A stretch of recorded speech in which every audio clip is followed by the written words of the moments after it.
Atlanta teenager Falicia Blakely is counting on her new boyfriend to make all her dreams come true. He was giving her this sort of fantasy. We're going to go off somewhere to some other city and get a whole new start. But Falicia learns the price she has to pay for his love is murder. She was caught up in a mess that she'll never be able to reverse. And in sunny San Bernardino, California, 19-year-old Kiesha Smith goes all out to impress her hustler boyfriend. In his mind, they were like Bonnie and Clyde, and she was down for the ride.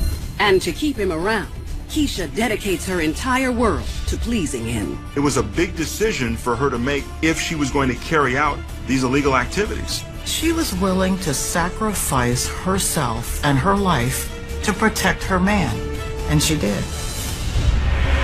By the time she's 16 years old, Jacksonville teen Falicia Blakely's had her fair share of troubles. Felicia's father wasn't around. I had left him due to the fact that he started stealing and doing drugs, and I didn't want her or myself to be a part of that. So I left there, lived with my mom for a little while. With her mother busy working to support the family, her grandmother takes over most of the parenting duties. The result is a rocky mother-daughter relationship until her mom makes a career move out of state. Her mother moved to Atlanta for a job, and Falicia followed her here to Atlanta trying to build a relationship with her mother. But the change of scenery doesn't seem to help. And after a month of living in the Peach State, Falicia and her mom are back at each other's throats. She basically quit going to school, dropped out. That's when she really started changing, started being in the streets. I didn't raise you like that! And me and her were arguing pretty much every day. Felicia's focus turns to making money.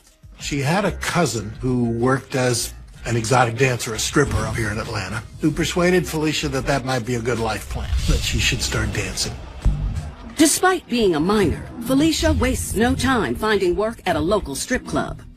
In Atlanta, you're required to have a permit establishing that you're an adult. She was dancing in some of those clubs without a permit, but fairly quickly secured a permit with fake identification papers. What starts as a money-making venture soon evolves into something more. Falicia was young and impressionable, so by stripping, in her mind, she was getting all sorts of attention from men, and it lifted her self-esteem, and it gave her validation. But when Felicia's mother finds out, she's less than thrilled with her daughter's new path in life. They had flyers that they were putting out. Felicia's pictures were on the flyer, and I found them. And it's just upsetting to find out that way. When Betty confronts her, she insists that she has no intention of quitting.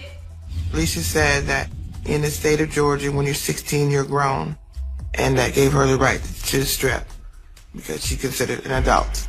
So she ran away. Falicia puts herself up at an extended stay hotel where many of the other girls from the club live. Many young women who go into adult entertainment find that there is no exit. They become addicted to the money, to the attention, and it becomes a life where they get locked in because eventually they become abused in that industry. I called legal aid trying to see what I could do. They said I could go downtown and file an unruly child thing where if anything happened, I wouldn't be in trouble, but I didn't want to do that. You know, I thought I could get her back. Now out of the house and making her own money, Falicia falls hard for a DJ at another club. In her mind, I think it was a real relationship, someone she cared about, and she thought he cared about her. But this DJ was stashing her in this motel for basically sex at his convenience. Falicia was 16 and young and unsophisticated. He was taking advantage of her. A month after they start dating, Falicia finds out she's pregnant. But when she tells her new love, she doesn't get the reaction she's hoping for. He did not want anything to do with Falicia or the baby, and he didn't stick around. This is pretty devastating for Falicia. She's emotionally wounded, plus she's got a pregnancy to deal with on her own. After 3 months away from home, Falicia moves back in with her mother. And finally, she gets the reaction she's been hoping for. I was happy when I found out I was going to be a grandmother. I hoped that she would stop dancing, stripping. I thought it might bring her back to normalcy. I really did. But Falicia has no plans of giving up her new life. Falicia knew she had to provide for her and her child, so she continued to strip even while pregnant. Desperate to make as much money as she can before the baby comes. the 6-month pregnant teen takes an opportunity to talk to a long-standing customer named Marcus, who she's seen around the club. There was a fight at the club, and this regular was involved. So Falicia got him a bandage. He took full advantage of that introduction. He paid her to dance that night. He even paid her not to dance, and they just sat and talked. Marcus seems to have a caring way about him, and Falicia feels an instant connection. Before she knows it, the mom-to-be pours her soul out to him. Falicia told this individual that she was pregnant and that she wasn't going to be able to dance a lot longer. She was in need. She was in financial difficulties. And Marcus seems to know just how to put Felicia's mind at ease. He told her that they would get through this together, that he would take care of her, he would take care of the baby, and that's exactly what she wanted to and needed to hear. They ended up exchanging phone numbers, and that was the beginning of their relationship. But Marcus is not just a regular at the strip club. He uses it as a part-time office and recruitment center for hiring girls to work for him.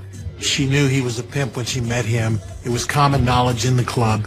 He was pimping out some of the girls dancing in the club, so I don't think that was a big surprise to her.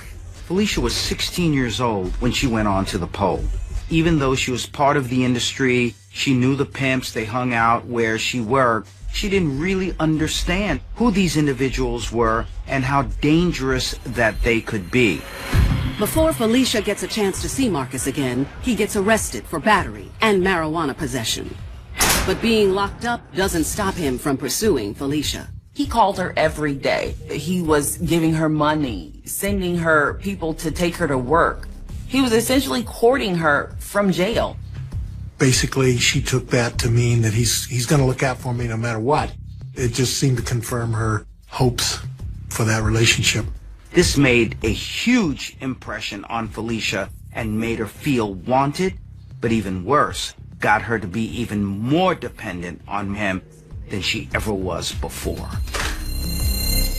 3 months after Marcus is locked up, he's released from jail, and Falicia gives birth to her son. Then, a few weeks after, she settles into motherhood. As promised, he steps in to care for the new pair, treating both Falicia and her child like they're his own family. That's when he introduced himself, and I hated him from that day forth. He was taking care of her, paying the bills, even buying Pampers for the baby.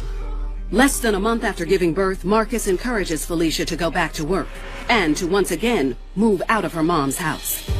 He puts her in a motel. He has a babysitter in there, another woman, who is taking care of Felicia's baby when she's out making money. They were living in a motel because that's where he kept all his girls. And even though Falicia felt like she was different, she wasn't. Unlike the other women who work for him, Marcus continues to court Falicia and engage her in a relationship. Falicia was slowly but surely being exposed to Marcus's pimp business. In many ways, he was beginning to desensitize her, and he did it in a very conscious way. This is what we call the grooming. I would have tried to stop it, but I was under the impression that she was just going to be home, raising her baby. I was happy. 5 months after Falicia moves into the motel, Marcus expects a return on his favors. He suggests she start tricking for him. He was telling her that they needed the money to move out of Atlanta, buy a bigger house, raise a family together. It's everything the now 17-year-old has always wanted. So she agrees to sell her body for money. All of this for this pimp who was going to give her a wonderful life that she didn't have before. Falicia believed that she loved him and believed that this was a loving relationship. He sold her a dream, so she did everything she could to please him. She was willing to do anything for her man. Offered sexual favors for money. He agreed. She took him to a back room. But things don't go as planned. As they start getting into it, he informs her he doesn't have a condom. So he says he's going to go get one and come back. But he never came back. When Marcus picks Falicia up from work that night, she tells him what happened. And Falicia gets her first taste of her boyfriend's violent side. He gets out of the car, comes around to her side, and to her complete shock, beats her badly. She had witnessed some of the violence between her boyfriend and the other girls, but she thought she was different. She thought she was one of his special girls. When you look at the relationship between a pimp and a prostitute, for the pimp, it's all about the money. He'll set some sort of a quota that she is supposed to meet, and if she doesn't meet it, then she will be severely punished. She was one in a stable of women who were making money for him. From that day forward, Falicia doesn't miss another opportunity to make money for Marcus again. So fairly quickly, Falicia then ends up becoming a full-time prostitute. And she started getting accustomed to it. She got a little better at it. She actually got some regular customers. All of the proceeds are going to the pimp. But the life is no place for a child, and Falicia leaves her son with her mother with little explanation. She always wants to protect me. She doesn't want me to know everything, so I don't know what actually happened. Over the next year, she becomes Marcus's top girl and is charged with training a new girl, 21-year-old Amisha Irvin. The girls are handed guns along with a gruesome new assignment. He wants them to start robbing their tricks to bring in more money. To avoid disappointing him or bringing harm to herself, she agrees to rob one of Marcus's top clients, Frederick Calloway, a known drug dealer in Orlando, Florida. That really is an example of how loyal she was to him, that she was willing to carry a weapon and use it on someone else to take what they have to give to him. Strapped with her new gun, Falicia and prostitute partner Amisha head down to Florida to complete their mission. They went back to his motel room, and after sex, they robbed him. And Falicia shot him. After Falicia shot him, they were so scared they just ran out of there. They didn't even give me money. Frederick survives the shot, but it paralyzes him from the waist down. He doesn't have enough information about Marcus's girls to name Falicia and Amisha, and neither one are ever pursued by police. Back in Atlanta, Marcus is furious they have returned empty-handed, and he makes Falicia pay the price for their failure. He poured alcohol on her and lit her on fire. It's not easy, as one may think, for Falicia to just get up one day and say that I'm out of here. I'm going to get out of this abusive situation. At this point, her self-esteem has been destroyed. Her spirit has been crushed. She's afraid, and she's under constant threat. Fortunately, Falicia only suffers minor burns. She relies on the girls to help her make a speedy recovery. Whenever he severely beat a girl or injured her, he wouldn't take her to the hospital. He made the other girls nurse her back to health. They would stay in the motel room together and bandage up their wounds and wait till they healed up and go back out and start turning tricks again. Once she's recovered, Marcus sends Falicia and Amisha out to make it right. He tells them to rob one of their regulars, Ray Goodwin. Felicia's upset because she genuinely likes Ray. He was a listening ear when she had issues, but he always tried to encourage her to do something else with her life. And to make sure Falicia doesn't get cold feet, Marcus calls her on the way over for some final encouragement. Do what you gotta do. But get my money. The pimp tells her, get that money. Don't come home without that money. You need to hit this lick. The phrase was always hit a lick. And I think what Falicia was told by the pimp, she understood to mean kill. Get my drugs. Don't leave no witnesses. Falicia had to make a decision. She either had to rob her friend to please her man or face his wrath. So she grew more and more desperate to get it right and to please him. She may have seen it as a last chance for her to prove her love to the pimp. When Falicia and Amisha arrive at his place, unsuspecting Ray has no idea that his life is in the nervous palms of Felicia's hands. They start playing music and they start drinking and just basically passing the time while Falicia is trying to work up the nerve to do what she believes the pimp has told her to do. Felicia's just about to make her move when Ray's friend, Claudel Christmas, known as Doc, knocks on the door. It's just the interruption she's been praying for. So she got on the phone and called her pimp. Well, she was expecting for him to say that you don't have to do it. He, in fact, said no witnesses. She pretty much had to do whatever he said. It was either them or her. That's all. And she didn't want to die. She didn't hang up the phone. She went back in the room and kept him on speaker Falicia pulls out her gun and levels it at Doc. What are you doing? Stop! And later, in San Bernardino, California, Kiesha Smith, one-time girl next door, channels her dark side to keep her man interested. Kiesha grabbed the pillowcase and put it over her head. Ultimately, her love for him would be her demise. Everything that she did it for her man.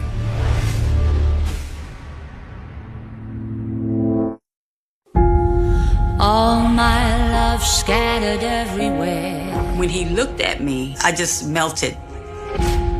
Dreams so sweet turned into a nightmare. I didn't suspect that he was a straight-out killer demon. I knew I was in trouble. I've been going crazy. That's a hell of a price to pay. Just for one damn... And that's when Falicia takes out her gun and shoots him multiple times and kills him. Once again, the girls only find a few $100s in the apartment, but their big payoff is the man's car. They take it back to show Marcus. Tonight, he seems pleased. He wanted her to commit these murders partly for the money, but partly sort of as a control mechanism. If she's killed somebody, he's got her for life. She can never get away from him. He's got something on her. Keep it in your bag. The following day, Marcus gets greedy and sends his girls out into the city on a week-long robbery spree. They were successful a couple of times. They had robbed a few restaurants and gotten some money for their pimp. 10 days after killing Demetrius Twitty, the women think they may get away with murder. But DeKalb County police are called when a suspicious business owner overhears them in the bathroom, plotting to rob the place. They actually tried to flush their weapons. They were arrested right there at the restaurant. Police run the tags on their vehicle in the parking lot and trace it back to Demetrius Twitty. And the next day, when they question Falicia about why she's in possession of a dead man's car, she tells police everything. She took complete responsibility for it. She took responsibility for it herself, and she said she was the shooter. Not only does she tell them about Demetrius Twitty, but also about the murders of Ray Goodman and Doc Christmas, and the maiming of the Orlando man, Frederick Calloway. This was a woman who had been destroyed by Marcus, completely subjugated and humiliated and made to feel less than zero. Amisha admits to assisting Falicia while robbing all three victims. Amisha also admitted her part in the killings, but what is unfortunate for both girls is that neither of them made any mention of their pimp's involvement in their behavior. Hours later, her mother is shocked when Felicia's face is plastered on the nightly news. I broke down and cried, prayed. Tried to find out where she was at. The first time I saw her, she was in DeKalb County Jail. She's sorry. I'm sorry, Mama. I'm sorry. I asked her, you okay? She said she's doing the best she could. Even behind bars, Falicia stands by Marcus, not letting on why she committed the crimes. He took control of her when she was 16 years old, young and impressionable, and he groomed her, and he got her to be dependent, and he threatened her, he scared her, he destroyed her as a person. And so even though she was now facing this tremendous legal pressure, she still protected him and gave herself up. A year and a half after her arrest, Falicia Blakely pleads guilty to multiple counts of armed robbery and murder. She's 18 years old with a small child, and she's facing the death penalty, all because she wanted to please her man. Amisha Irvin also pleads guilty to robbery and murder. They're each sentenced to life in prison. No charges are ever brought against the pimp who sanctioned it all. He was arrested for some other trashy little stuff, but he's never been prosecuted. But he all but pulled the trigger. And he's still out there on the streets, still doing it. Since sentencing, Falicia and Marcus have exchanged a series of letters over the years. In a blind sense, crazy sense, she loved him, and she still does. And I don't understand why. Despite her soft spot for her man, Falicia expresses deep remorse for her actions. In court, she apologized to the families of her victims and hoped that they would forgive her. She will talk to anyone, anywhere, to discourage girls from getting themselves in these kinds of situations, to see the dangers of this, and to try to prevent somebody else, some other young girl, from getting in this kind of a trap. I have my daughter back, even though she's in prison. She's not the person that she was when she's in the street. I miss her. If I could see her every day, I would. I wish she was home.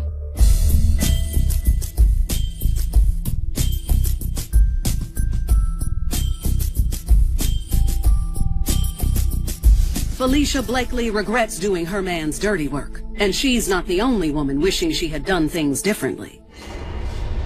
Kiesha Smith also got mixed up with a man who sent her into a downward spiral. In San Bernardino, California, Kiesha enters a rough life from birth. She never really knew her father. Kiesha was living with her mom, had a lot of problems with her, wasn't the greatest of places to be growing up.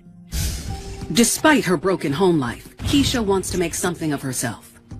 She dreams of opening her own hair salon one day. So at the age of 19, she starts attending Valley Junior College. That's where she meets fellow classmate 19-year-old Mike Mitchell. Kiesha was the kind of girl who was timid, docile, shy, and reserved. She was very to herself. Mike overwhelmed her with his outgoing charisma and charming personality. My name is Mike. They had an almost instant connection. Almost love at first sight. That was a big boost to her ego. I think it was validation.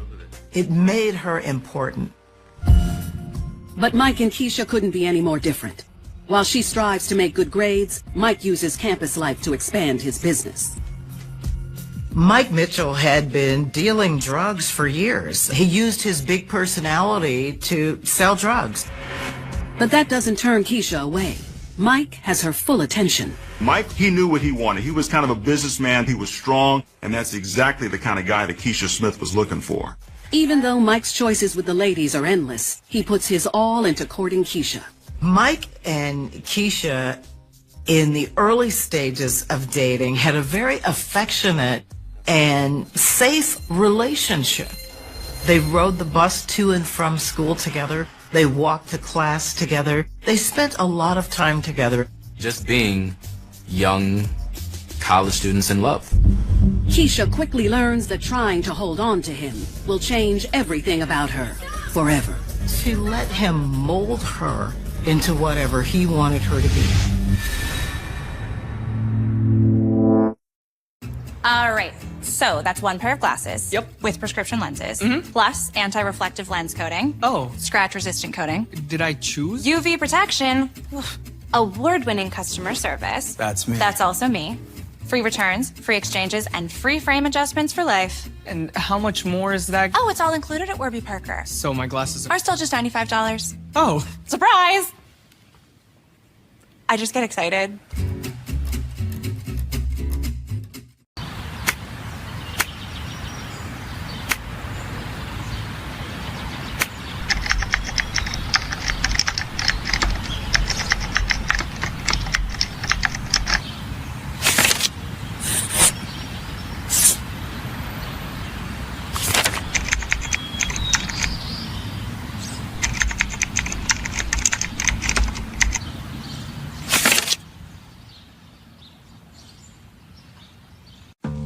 Your glasses can change the way you see the world.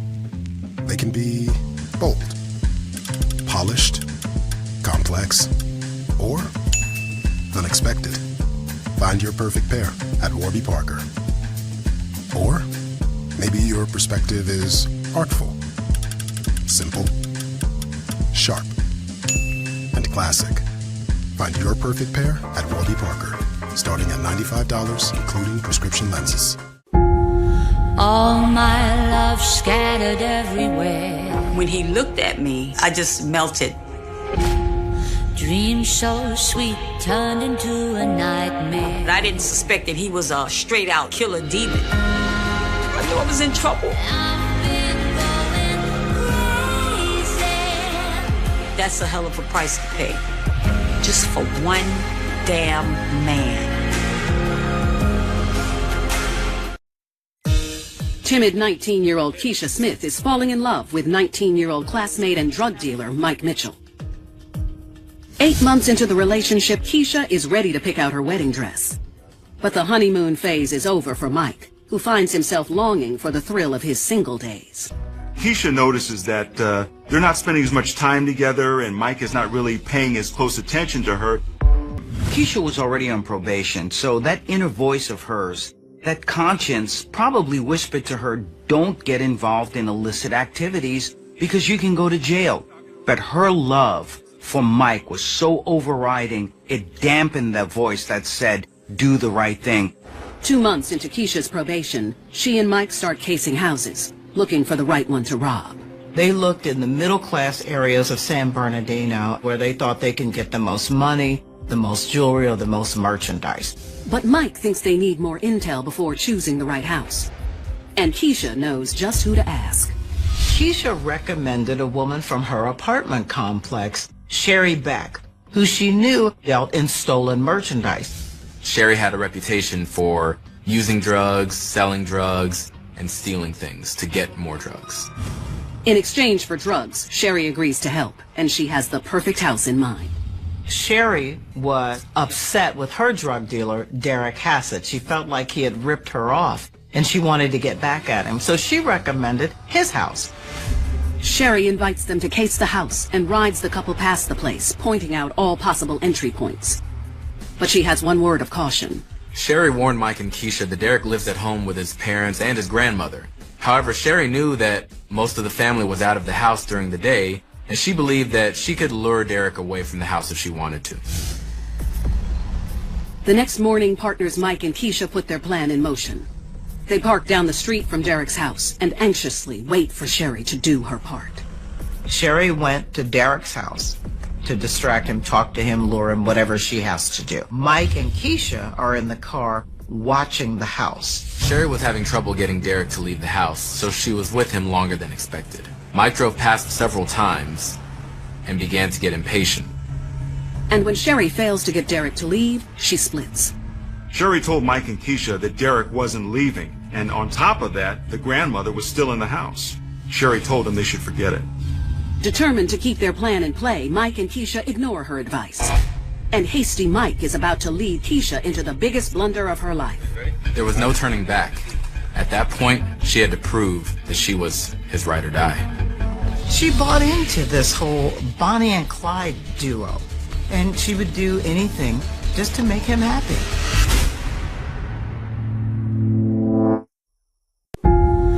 All my love scattered everywhere. When he looked at me, I just melted. Dreams so sweet turned into a nightmare. I didn't suspect that he was a straight-out killer demon. I knew I was in trouble. I've been going crazy. That's a hell of a price to pay. Just for one damn man.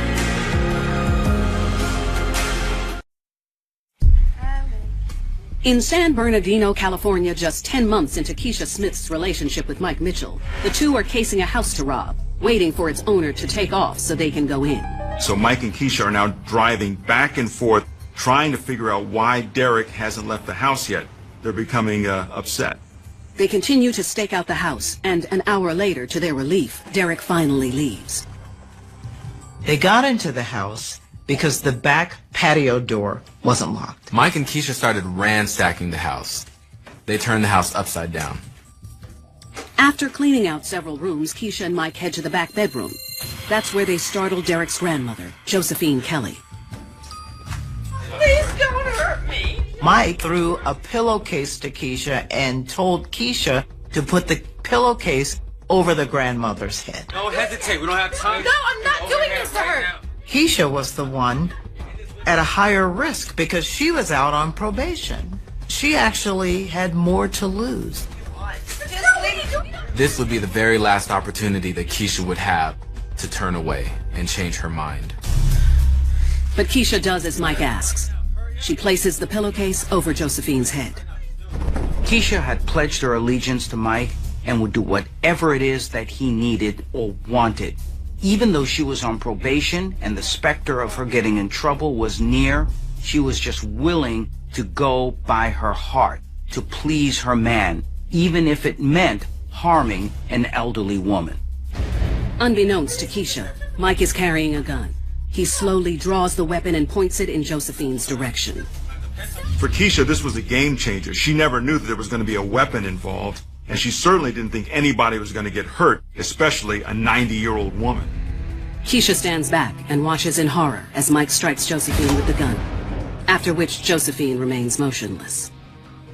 One of the most heinous things that you can do is to attack a defenseless senior citizen. So when Kiesha and Mike attacked Josephine, at this point, Kiesha knew that she was in over her head. After all, this is a young woman who had no history of any violence in her life. So now she was scared. Now she was in shock. Now Or unexpected. Find your perfect pair at Warby Parker. Or maybe your perspective is artful, simple, sharp, and classic.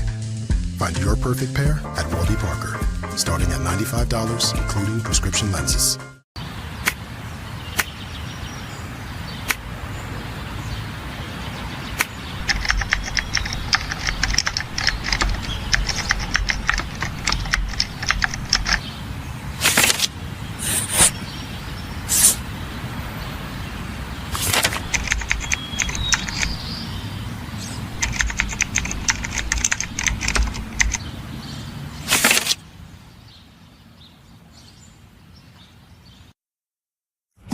It wasn't only Mike's charm that Kiesha loved. She was also falling for his family. And she was falling hard. Mike's house, it was a full house. He had his mom, had his stepdad, new baby sister. Mike seemingly had a real family. These are the types of things that Kiesha wished that she had when she was growing up. So this really drew her in.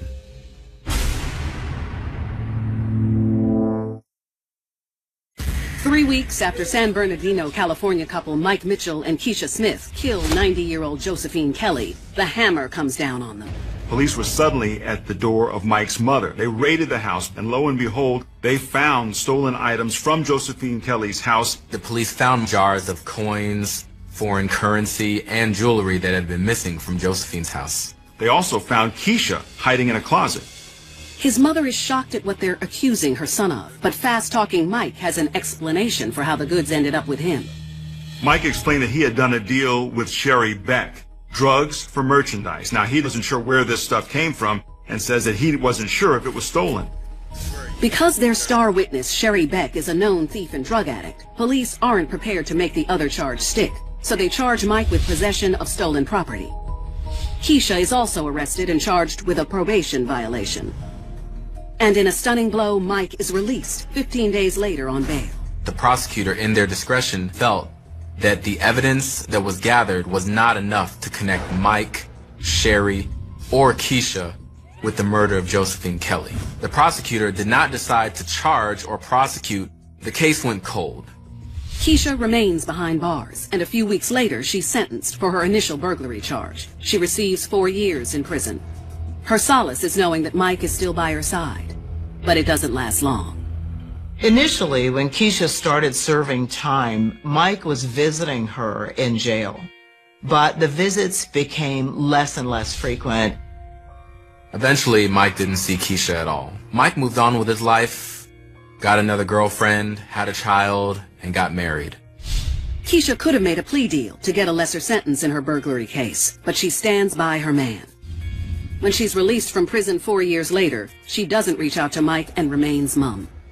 Remarkably, Kiesha still refused to tell authorities his role in the robbery and the murder of Josephine Kelly. Her loyalty to him remained. She could have easily turned on Mike and Sherry, but she never did because she loved Mike. She was in that for the long haul. She wanted to continue to prove that she loved her man. Kiesha threw her life away.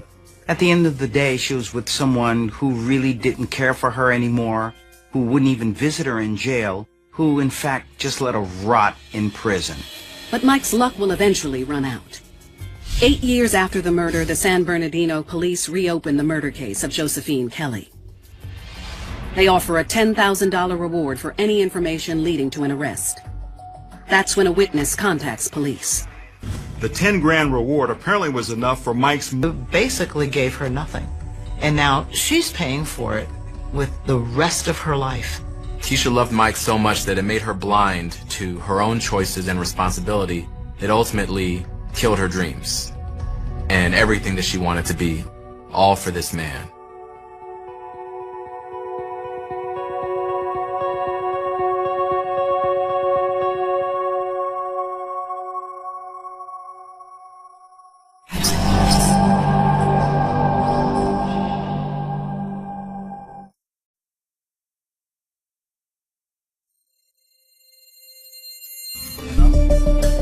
Young Patricia Russa thinks she knows the meaning of the word love until she meets a man who redefines her entire world. It seems pretty clear that Bernice and Patricia were dependent on each other. But her loyalty is put to the test when the dream romance becomes a tragic nightmare. We just don't get calls like this on an everyday basis. Whatever the situation was, she would still stand by him, ride or die. And later, in Raleigh, North Carolina, aspiring actress Amanda Hayes is ready to be back in the spotlight after a series of failed marriages. It didn't matter what was going on. Amanda always had to be the center of attention. Though her dreams of stardom are quickly squashed when she meets a man who forces her into the role of cold-blooded killer. She made a mistake in trusting you, and that blindness is what brought down the final curtain on Amanda. She threw it all away because she thought that this was a guy that she couldn't live without. There are hundreds of thousands of women in prison at any given time in the U.S. These are the true stories of women who committed heinous crimes in the name of love. For my man.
The humid, salt-heavy atmosphere of a Miami July does not allow secrets to decompose quietly. It traps them under a heavy blanket of tropical condensation, forcing the stench of old corruption to simmer just beneath the surface of the neon-soaked skyline. For 24 years, the vanishing of 22-year-old criminal justice intern Elena Vance was treated by the upper echelons of the Miami-Dade Police Department as a tragic, textbook case of a late-night highway abduction, a young woman whose vehicle stalled on the edge of the lonely, mangrove-choked Alligator Alley during a torrential summer storm, swallowed by the black waters of the Everglades or targeted by a transient interstate drifter who left no tire marks on the flooded asphalt. The official 2002 file was a masterclass in procedural misdirection, packed with hundreds of pages of dead-end leads, manufactured tips from compromised street informants, and high-intensity public relations sweeps designed to project an image of aggressive, transparent investigation while systematically burying the true physical timeline of her final hours. The community carried the memory of that missing student as a permanent warning sign on the edge of the swamp, telling themselves that the darkness had come from the outside world, a random strike from the chaotic underbelly of the highway system. But the rot didn't cruise into the city from the interstate, and it didn't emerge from the black mud of the Everglades.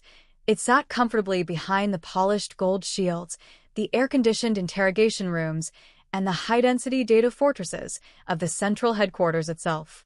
It took the agonizing respiratory collapse of a legendary, retired homicide commander in a hospice wing 70 miles north to finally puncture that blue concrete barrier, unleashing a torrent of deathbed audio files and classified internal logbooks that exposed a multi-decade cover-up that shattered the moral sanity of the regional law enforcement apparatus. The physical reality of the original 2002 crime scene on the perimeter of the Palmetto Expressway was an engineered void, a vacuum of evidence that had been meticulously swept clean before the first independent patrol unit could even log the location into the county computer core. When Elena's silver sedan was discovered idling on the shoulder at 3:15 a.m. on July 14, 2002, the vehicle was in a state of pristine, unnatural mechanical order. The hazard lights were blinking a slow cadence through the tropical downpour.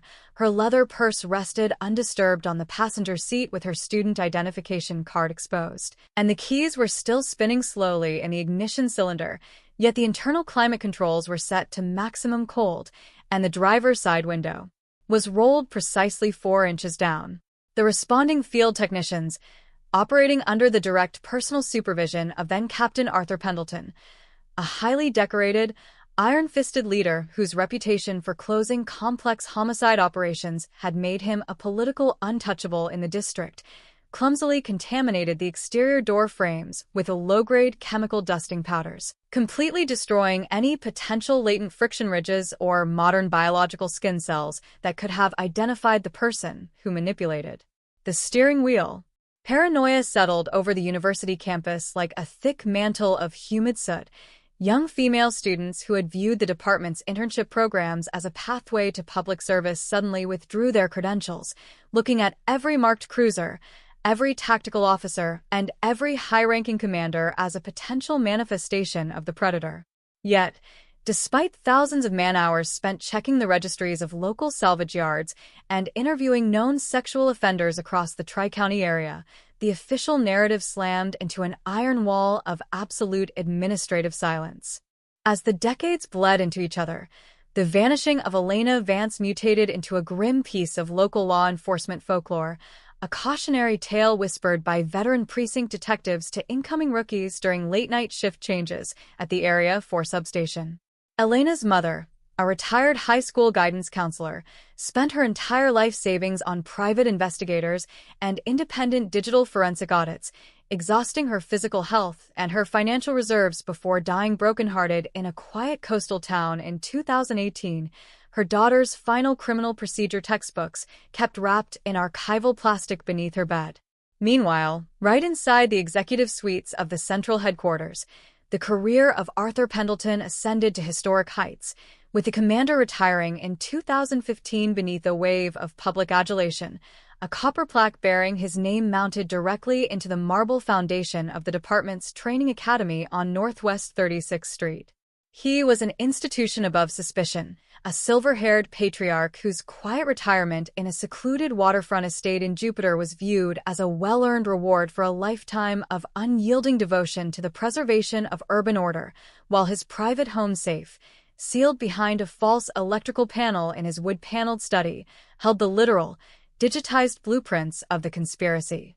The operational turning point materialized with the quiet, terminal admission of Pendleton into the intensive care unit of the Jupiter Medical Center in the spring of 2026, his lungs failing from advanced, irreversible pulmonary fibrosis.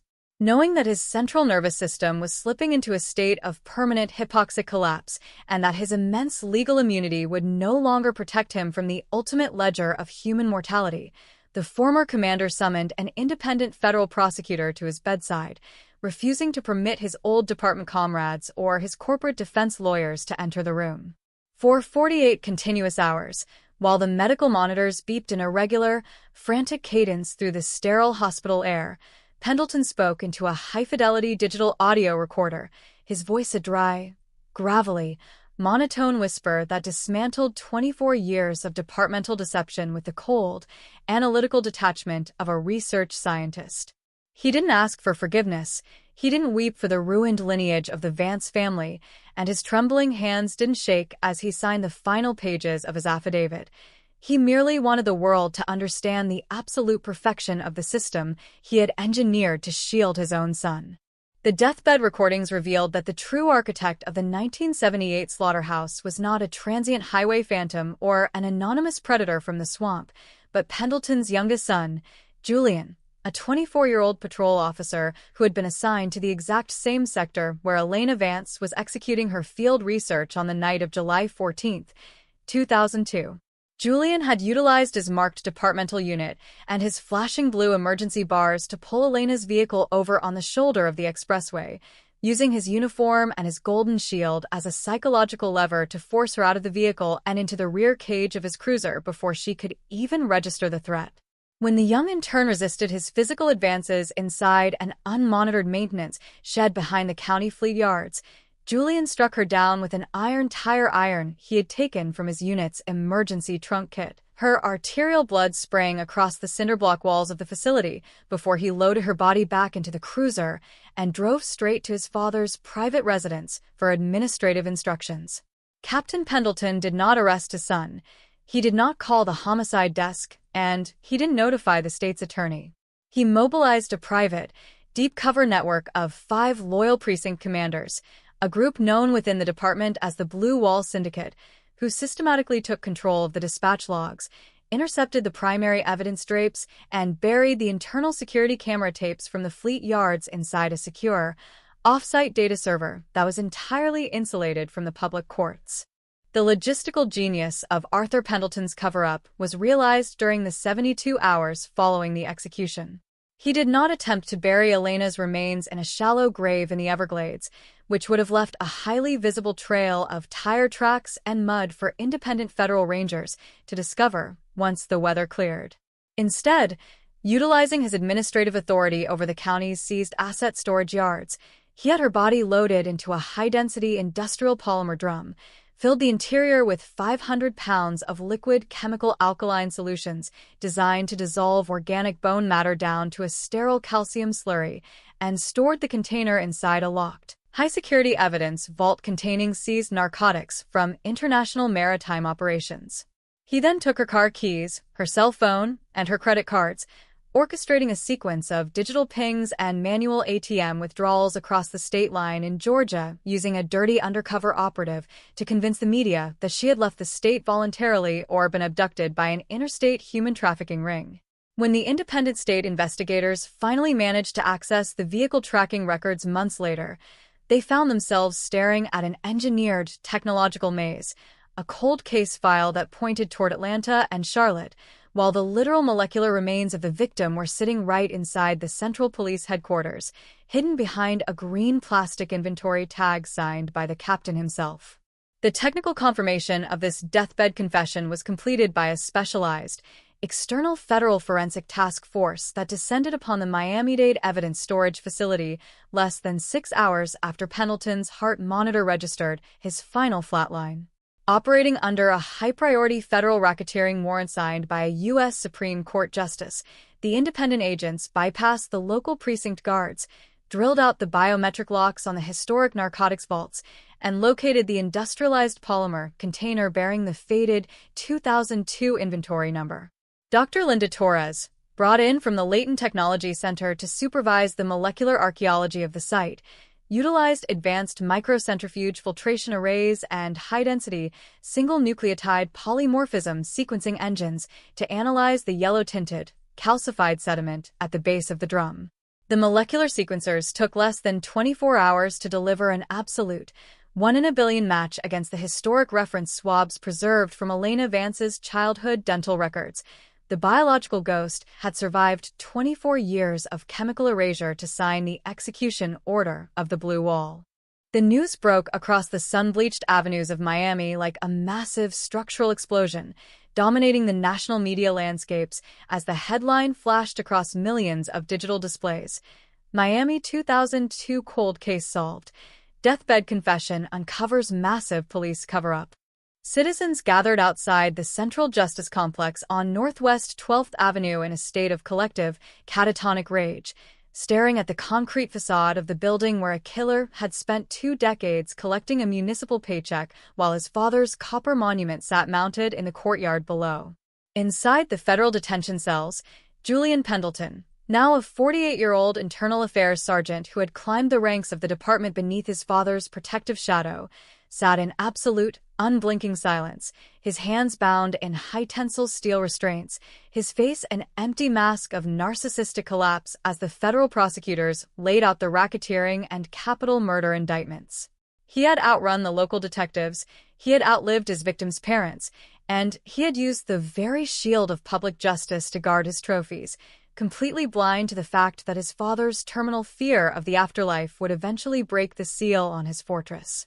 The legacy of the 2002 Miami cold case is now written in the annals of American jurisprudence, not as a simple story of interstate highway violence, but as a terrifying, definitive monument to the systemic dangers of absolute institutional authority, an unerasable proof that the most impenetrable walls of silence are not built by back-alley syndicates or international cartels, but by the very men and women who swear an oath to stand between the community and the dark.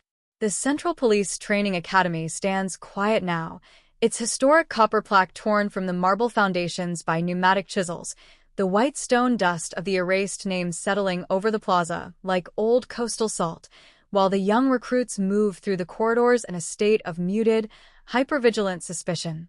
The memory of Elena Vance has finally been pulled out of the green plastic evidence drum and brought into the light of absolute judicial truth, a stark, uncompromising warning that no matter how deep an atrocity is buried inside the machinery of the state, no matter how many decades of administrative protection are applied to a lie, the truth remains an undegradable force, waiting in the dark for the final, terminal breath that will tear down the temples of the corrupt and bring the ghosts of the Blue Wall home for their final, terrifying reckoning.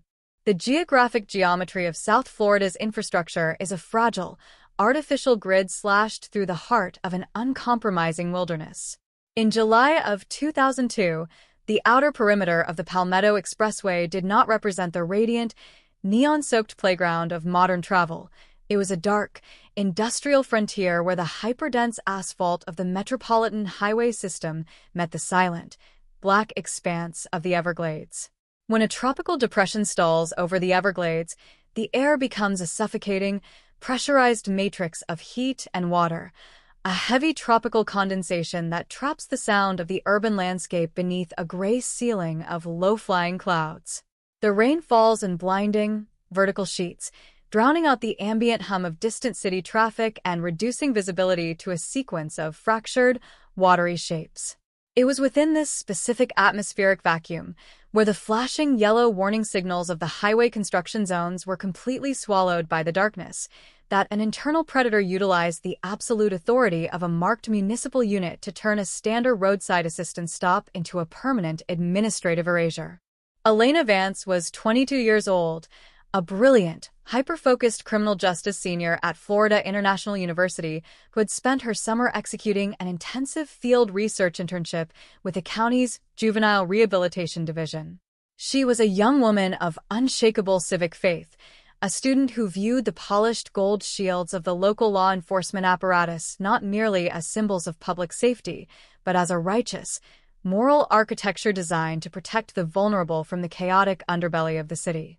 Her silver sedan was her mobile office, its rear seat stacked with loose-leaf textbooks on criminal procedure, folders of statistical data on youth recidivism, and a small, pink-handled umbrella she kept tucked in the door pocket. On the night of July 13, 2002, as she completed her late-night data sweep at the North Side substation and steered her vehicle onto the entrance ramp of the westbound expressway, she moved with the serene confidence of a citizen who believed the night belonged to the keepers of the peace. She did not know that her silver sedan had been selected as a target miles before her engine began to fail, tracked through the watery lens of a rearview mirror by a man whose uniform functioned as a supreme license to hunt. Officer Julian Pendleton was 24 years old in the summer of 2002, a highly aggressive, second-generation patrolman whose field record was a paradoxical ledger of high-velocity felony arrests and quiet, internal misconduct complaints that were systematically purged from the central database before they could ever reach the civilian review boards. Julian was the youngest son of Captain Arthur Pendleton, the legendary, iron-fisted commander of the Area 4 Homicide Bureau, whose deep political connections inside the county courthouse made him an unassailable patriarch of the department. Julian moved through a sector with the absolute, arrogant immunity of a prince who had been taught from childhood that the laws of the Commonwealth were flexible guidelines meant to control the public, while the internal blue wall was an iron fortress designed to protect the bloodline. The tactical mechanics of the interception were executed with a clinical simplicity that left no room for defensive suspicion. At 2:45 a.m., as the torrential summer downpour flooded the lower drainage basins of the Palmetto Expressway, Elena's vehicle suffered a sudden, catastrophic loss of electrical power, a mechanical failure that the subsequent federal forensic audits would suggest was caused by a highly specific, localized severing of the primary alternator wiring harness while the car was parked at the substation.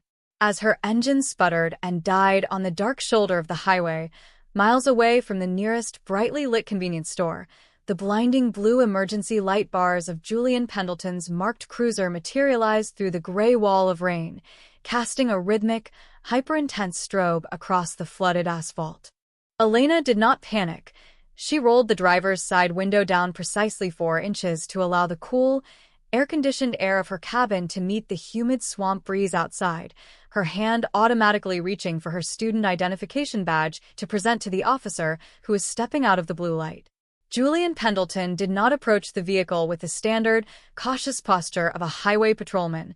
He walked with a loose, confident stride, his heavy black utility boots slicing through the standing water, his yellow raincoat slick with oil residue.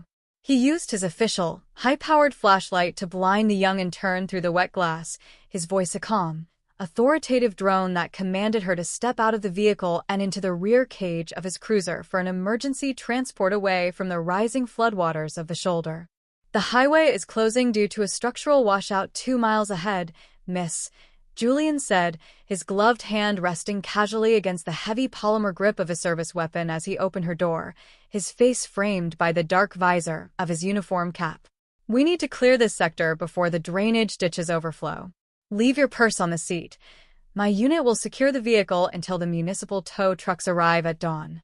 The moment Elena Vance stepped out of her vehicle and into the rear compartment of the cruiser, her civil existence was effectively terminated. The interior door handles of a marked police transport cage are non-functional by design, an engineering parameter meant to isolate violent felons that, in this instance, functioned as an absolute, state-sanctioned kidnapping cage. Julian did not steer the cruiser toward the main exit ramp leading to the university campus or the downtown's central booking facility. He turned the vehicle north, navigating a series of dark, unpaved service roads that wound through the industrial perimeter of the county fleet maintenance yards, a vast, isolated labyrinth of rusted diesel tanks, decommissioned transit buses, and oil-stained concrete warehouses that sat entirely cut off from the public view by a 10-foot chain-link security fence. It was inside maintenance shed number 3, a drafty, corrugated iron structure used to store heavy machinery during the tropical storm season, that the physical confrontation occurred. When Elena realized that she had been guided into an unmonitored industrial dead zone rather than an official law enforcement sanctuary, her civic faith dissolved into an acute, primal state of survival terror. She fought with an explosive, desperate athletic ferocity, her fingernails clawing at the synthetic fabric of Julian's uniform shirt, her teeth biting deep into the leather of his utility gloves as he attempted to pin her against a concrete workbench. But the physical disparity was absolute. Enraged by her resistance, and knowing that a single scratch on his face could expose his presence to the morning shift logs, Julian reached for a heavy, 24-inch iron tire iron from his cruiser's emergency storage kit, bringing the metal bar down with crushing force against the side of her skull. The original field response, orchestrated less than 3 hours later by Captain Arthur Pendleton himself, was a historic demonstration of forensic destruction masquerading as an aggressive investigation. When the notification of an abandoned civilian vehicle on the expressway crossed the captain's private desk at 5 a.m., he did not dispatch the standard regional homicide team or permit the independent municipal traffic investigators to document the scene. He personally took command of the sector, deploying a small, tightly insulated cadre of loyal precinct supervisors who systematically cordoned off the Palmetto shoulder with multi-layered perimeter tape, effectively blocking the independent media trucks from getting within 500 yards of the silver sedan. The captain's team spent 2 hours inside the vehicle before the official crime scene photographs were taken. They wiped down the steering wheel with specialized chemical solutions that neutralized latent fingerprints while appearing to search for trace fibers. They adjusted the internal climate controls to maximum cold to obscure the precise time of the vehicle's abandonment, and they carefully arranged Elena's purse and student ID on the passenger seat to construct a clean, theatrical narrative of a sudden, mysterious highway abduction by an anonymous, transient predator. By the time the sun broke through the tropical clouds on the morning of July 14th, the official file was an engineered void, a cold case script that directed the public's attention toward the infinite, dark expanses of the Everglades, while the physical truth of her destruction was being loaded into an unmarked cargo van behind the central precinct garage. The tropical humidity of South Florida acts as a relentless accelerant of organic decay, a thick, moisture-laden atmosphere that forces traditional forensic investigators to work against an accelerated biological clock. But when the architect of a concealment operation possesses the total, unyielding administrative authority of a bureau chief, the environmental factors are no longer an obstacle. They are integrated directly into a cold, mechanical equation of erasure. By the third week of July 2002, the vanishing of Elena Vance had been successfully transformed by the Area 4 Homicide Bureau into a permanent media spectacle, a chaotic, high-intensity public relations diversion that kept the local television cameras focused on the muddy canal banks of Tamiami Trail, while the true chemical destruction of her identity was being executed inside the high-security evidence repositories of the Central Justice Complex itself. To understand the systemic absolute horror of the Vance cover-up, one must visualize the interior topography of the Miami-Dade Central Property and Evidence Facility as it existed in the early 2000s. It was not a simple basement storage room with cardboard boxes and metal shelving. It was a massive, 3-story windowless concrete fortress located on the industrial periphery of Northwest 36th Street, designed to hold hundreds of thousands of individual items harvested from the city's high-velocity drug wars and violent cartel homicides. The building was a legal dead zone, operating under a dense, bureaucratic inventory system that could only be accessed, updated, or audited by a small, tightly insulated cadre of senior logistics officers who answered directly to Captain Arthur Pendleton. It was an environment where a multi-million-dollar shipment of international cocaine could vanish from a ledger with a single clerical stroke, and it was the perfect sanctuary for a father seeking to dissolve the physical evidence of his son's capital atrocity. On the evening of Tuesday, July 16, 2002, 48 hours after Elena's silver sedan was discovered idling on the Palmetto shoulder, Captain Pendleton utilized his private, high-security electronic access token to enter the facility's subterranean narcotics processing wing at 11:45 p.m. A window when the evening shift change left the central monitoring corridors completely deserted. He did not arrive with a clandestine team of street operatives. He walked alone, his polished leather uniform shoes clicking with a slow, deliberate cadence against the gray epoxy floors. He was a man of immense, terrifying administrative presence, his silver hair neatly parted beneath his uniform cap, his gold command bars catching the harsh glare of the fluorescent tubes. He carried a multi-page, falsified asset seizure manifest that authorized the immediate transport and storage of a high-density industrial chemical storage drum, classified under a bogus federal maritime smuggling index. Waiting inside the cargo elevator bay was Julian Pendleton, his youngest son, his patrol uniform replaced by the dark denim work clothes of an off-duty fleet mechanic. Between them on a heavy hydraulic pallet jack sat a 55-gallon, reinforced industrial polymer storage drum, a high-density polyethylene container designed to transport hazardous industrial acids and volatile chemical solvents without suffering structural leakage or atmospheric venting.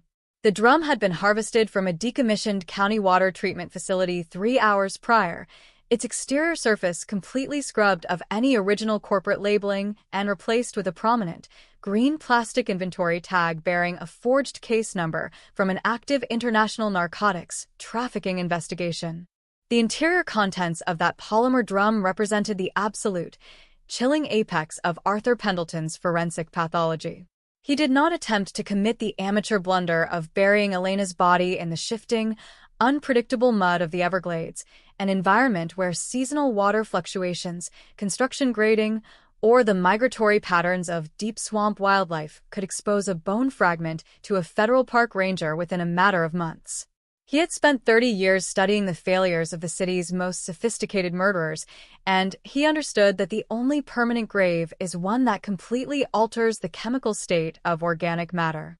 Before the drum was sealed, Captain Pendleton personally introduced 500 pounds of commercial-grade granular sodium hydroxide, lye, combined with a localized solution of highly concentrated liquid potassium hydroxide, creating a hyperalkaline chemical matrix that was technically capable of executing an accelerated alkaline hydrolysis. It was a process that did not rely on the volatile, high-scent mechanics of fire or industrial incineration, which would have triggered the thermal sensors and smoke alarms of the facility's ventilation system. Instead, the chemical cocktail worked in absolute, freezing silence inside the sealed polymer shell, systematically breaking down the proteins, the lipids, and the cellular structures of the human body, turning the vibrant identity of the 22-year-old student into a sterile, completely odorless, dark brown calcium liquid within 72 hours. The logistical genius of this placement was total. The drum was rolled into Vault Section 4 Delta, a restricted, temperature-controlled storage vault reserved for historical, unadjudicated international maritime narcotics seizures that had been locked under federal injunction since the mid-1980s. It was a zone that no ordinary precinct detective, no internal affairs investigator, and no civilian grand jury could ever cross without a direct, written clearance from the chief of the Homicide Bureau himself.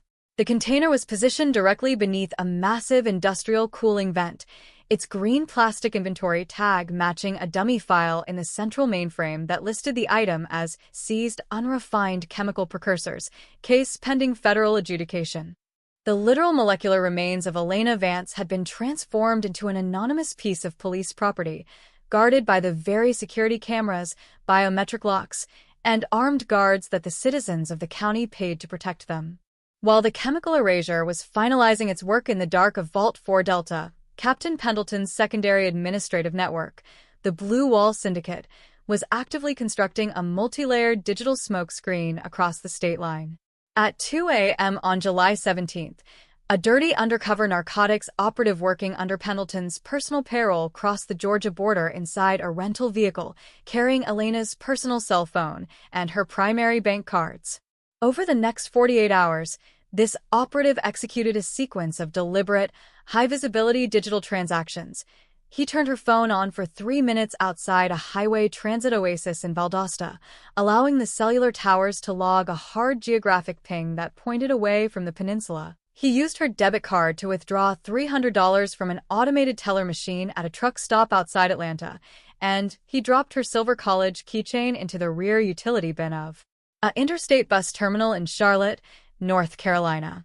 These engineered pings flooded the area for investigative mainframe with a torrent of high-probability tracking data that completely paralyzed the instincts of the independent state investigators who were attempting to verify the initial highway timeline.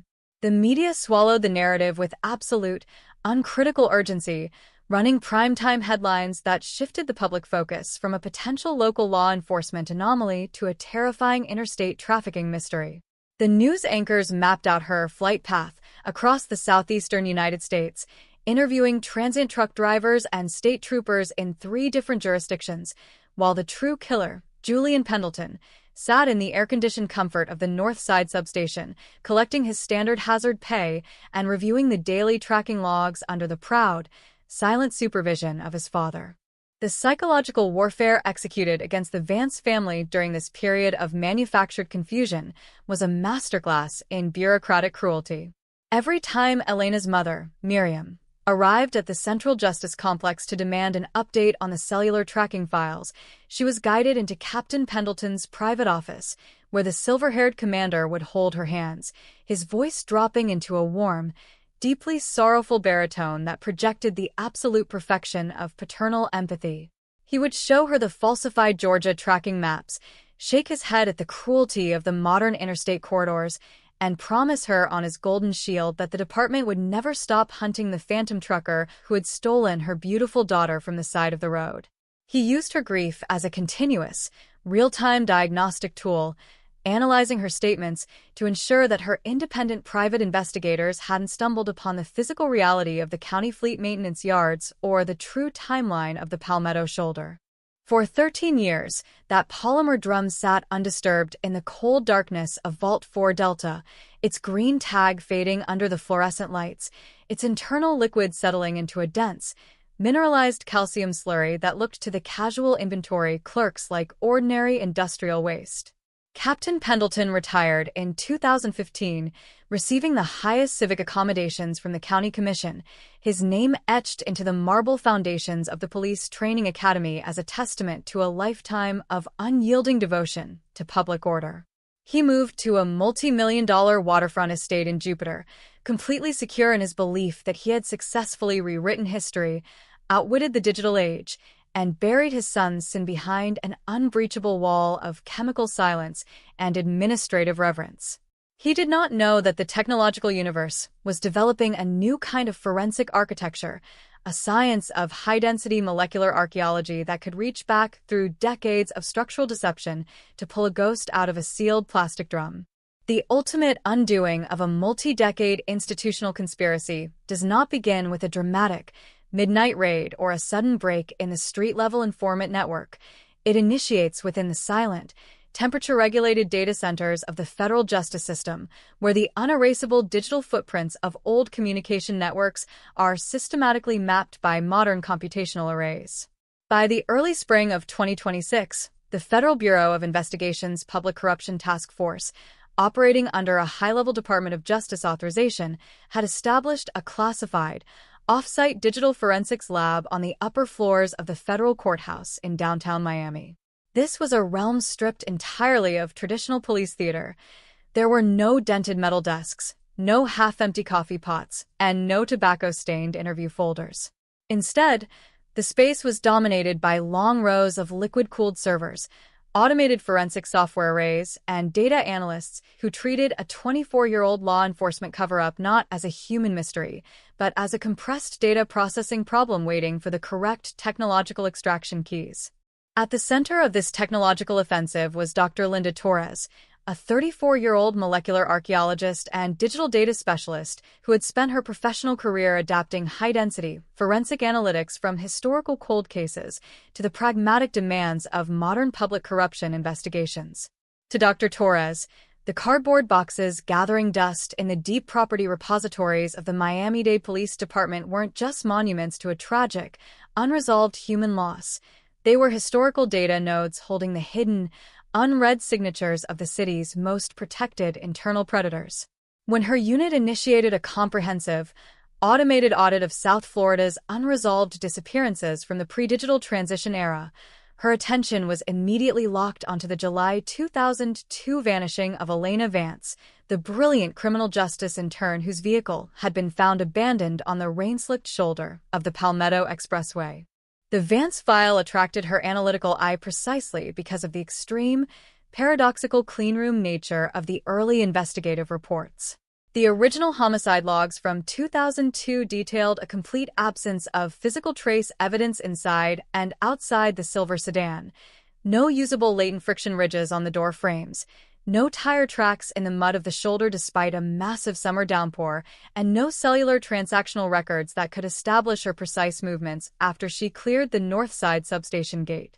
The original investigators, operating under the direct personal command of Captain Arthur Pendleton, had concluded that a highly sophisticated, nomadic interstate predator had executed a perfect, trace-free roadside abduction, an assumption that Torres found behaviorally and logistically impossible given the hyperdense traffic patterns and the physical security checkpoints that governed the expressway grid even in the early 2000s.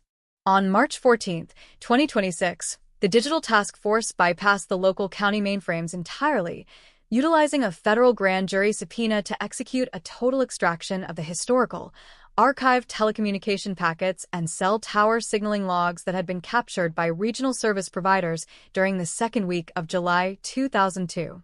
In the early 2000s, cellular technology was a primitive, binary-driven infrastructure compared to the high-density networks of 2026, but it possessed one critical, unalterable characteristic.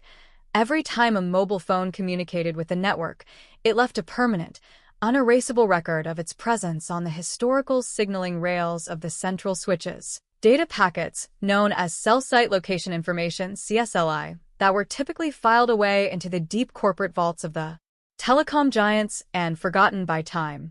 Torres loaded these raw, historical data streams into a specialized geospatial mapping algorithm known as Chronos Geo, a software platform designed to reconstruct the real-time physical trajectories of multiple electronic signatures simultaneously with microsecond accuracy. The original 2002 county investigation had claimed that Elena's mobile phone had permanently cleared the Miami-Dade basin at 4:15 a.m. on July 14th, logging its first out-of-state ping near a highway oasis in Valdosta, Georgia, 12 hours later. But as the federal algorithm began to process the deep, raw signaling logs from the original local cellular switches, it revealed a terrifying, high-definition electronic reality that completely demolished the official police narrative. The data indicated that at exactly 3:02 a.m. on July 14, 2002, while Elena's silver sedan was idling on the shoulder of the expressway, her mobile phone was not communicating with the highway network alone. It was locked into a continuous, high-density signaling loop with a secondary electronic signature, a heavy, high-output mobile radio and cellular unit registered directly to an active, marked Miami-Dade Police Patrol cruiser. The two signals did not merely cross paths, they merged, their geographic coordinates overlapping with absolute mathematical precision on the exact segment of the Palmetto shoulder where her car was later discovered by the morning shift. The federal software began to trace the trajectory of that police cruiser unit, mapping its movements through the gray, watery grid of the tropical downpour. The vehicle did not remain on the highway to execute a standard roadside assistance patrol. It accelerated northwest, navigating a series of unpaved, restricted service roads that cut through the industrial perimeter of the county fleet maintenance yards. The signaling records showed that the cruiser unit remained stationary inside maintenance shed number 3 for exactly 42 minutes, its internal communication array logging a series of 3 encrypted, high-priority data bursts to a private, non-listed telephone line registered directly to the personal residence of Captain Arthur Pendleton in Coral Gables. The digital infrastructure of 2002 didn't lie. It was simply buried by the people who controlled the local mainframe terminals, Dr. Torres said, her finger tracing the neon blue tracking lines as they populated her high-resolution display monitors. The original Homicide Bureau didn't run a real investigation. They executed an aggressive, administrative misdirection. They used their access to the early cellular databases to isolate the tracking files, delete the local cruiser pings from the county substations, and create a falsified Georgia data trail using a dirty undercover asset who carried her phone across the state line to blind the courts. The federal algorithm completed its tracking analysis, showing that at 4:35 a.m., the marked patrol unit emerged from the Fleet Yards and drove directly to the rear entrance of the Miami-Dade Central Property and Evidence Facility on Northwest 36th Street. The building's automated security logbooks from that night, which had been archived on old magnetic backup tapes in the basement of the state capitol, showed a complete administrative blank during that specific 2-hour window, a deliberate gap in the digital record that matched the exact time frame when Captain Pendleton had personally signed his private access token into the subterranean narcotics processing wing. The data loop was locking its teeth around the blue wall. The tracking profiles proved with mathematical certainty that the person who manipulated Elena Vance's physical perimeter on the night of her disappearance was an active, uniformed officer operating under the direct, real-time protection of the Homicide Bureau's highest commander. The federal prosecutors realized they were no longer dealing with a tragic, unresolved roadside mystery or a cold case file that had passed its expiration date. They were looking at an active, multi-decade criminal enterprise operating inside the absolute core of the regional justice system, a conspiracy that had utilized the public funds, the security codes, and the forensic equipment of the state to shield a killer and dissolve his victim in the dark. "We have the electronic skeleton of the cover-up," the lead federal prosecutor stated, his eyes reflecting the blue light of the mapping terminals as the data strings finalized their convergence. But an electronic trajectory won't convince a modern federal jury if the defense consortium claims the historical records are corrupted or misaligned by the service providers after 24 years of archival storage. We need the physical body. We need to breach the central evidence facility and locate that industrial polymer storage drum before the syndicate realizes we have pulled the digital blueprints of their sanctuary out of the dark.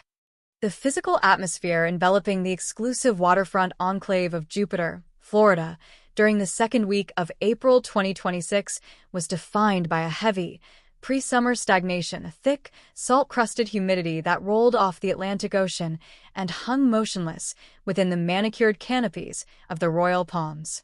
Along the private, gated stretches of the Loxahatchee River, the multi-million-dollar estates of retired corporate titans and high-ranking municipal legends stood like silent, stucco-faced fortresses, their pristine infinity pools and private yacht slips projecting an image of absolute security and hard-earned domestic peace.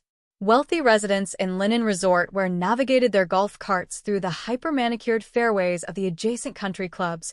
Private landscaping crews manicured the dense beds of imported hibiscus, and sleek, multi-engine center console boats glided silently through the coastal waterways. It was a sun-drenched sanctuary of historical preservation and unchecked privilege, a realm designed to insulate the elite from the gritty, high-velocity violence of the metropolitan South.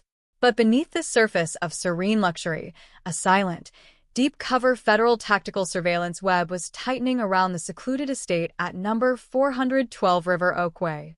The active containment operation was directed from the rear cabin of an unmarked commercial marine research vessel anchored 300 yards out in the river channel, a high-stakes deployment commanded by Special Agent Marcus Vance of the Federal Bureau of Investigation's Public Corruption Task Force.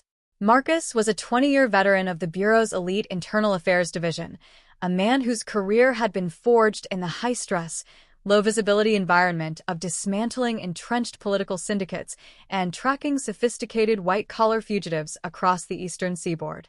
He handled the mission with a cold, absolute clinical focus, entirely unswayed by the legendary status of the target he was monitoring. Through the tinted, specialized glass of the vessel's observation console, his eyes remained fixed on a high-definition real-time monitoring array that tracked every thermal signature emerging from the waterfront property. Yet, As he watched the digital telemetry refresh on his screens, his pulse ran with a sharp, professional tension. The operational parameters dictated by the Department of Justice were absolute, unyielding, and defined by a strict mandate of total passive observation.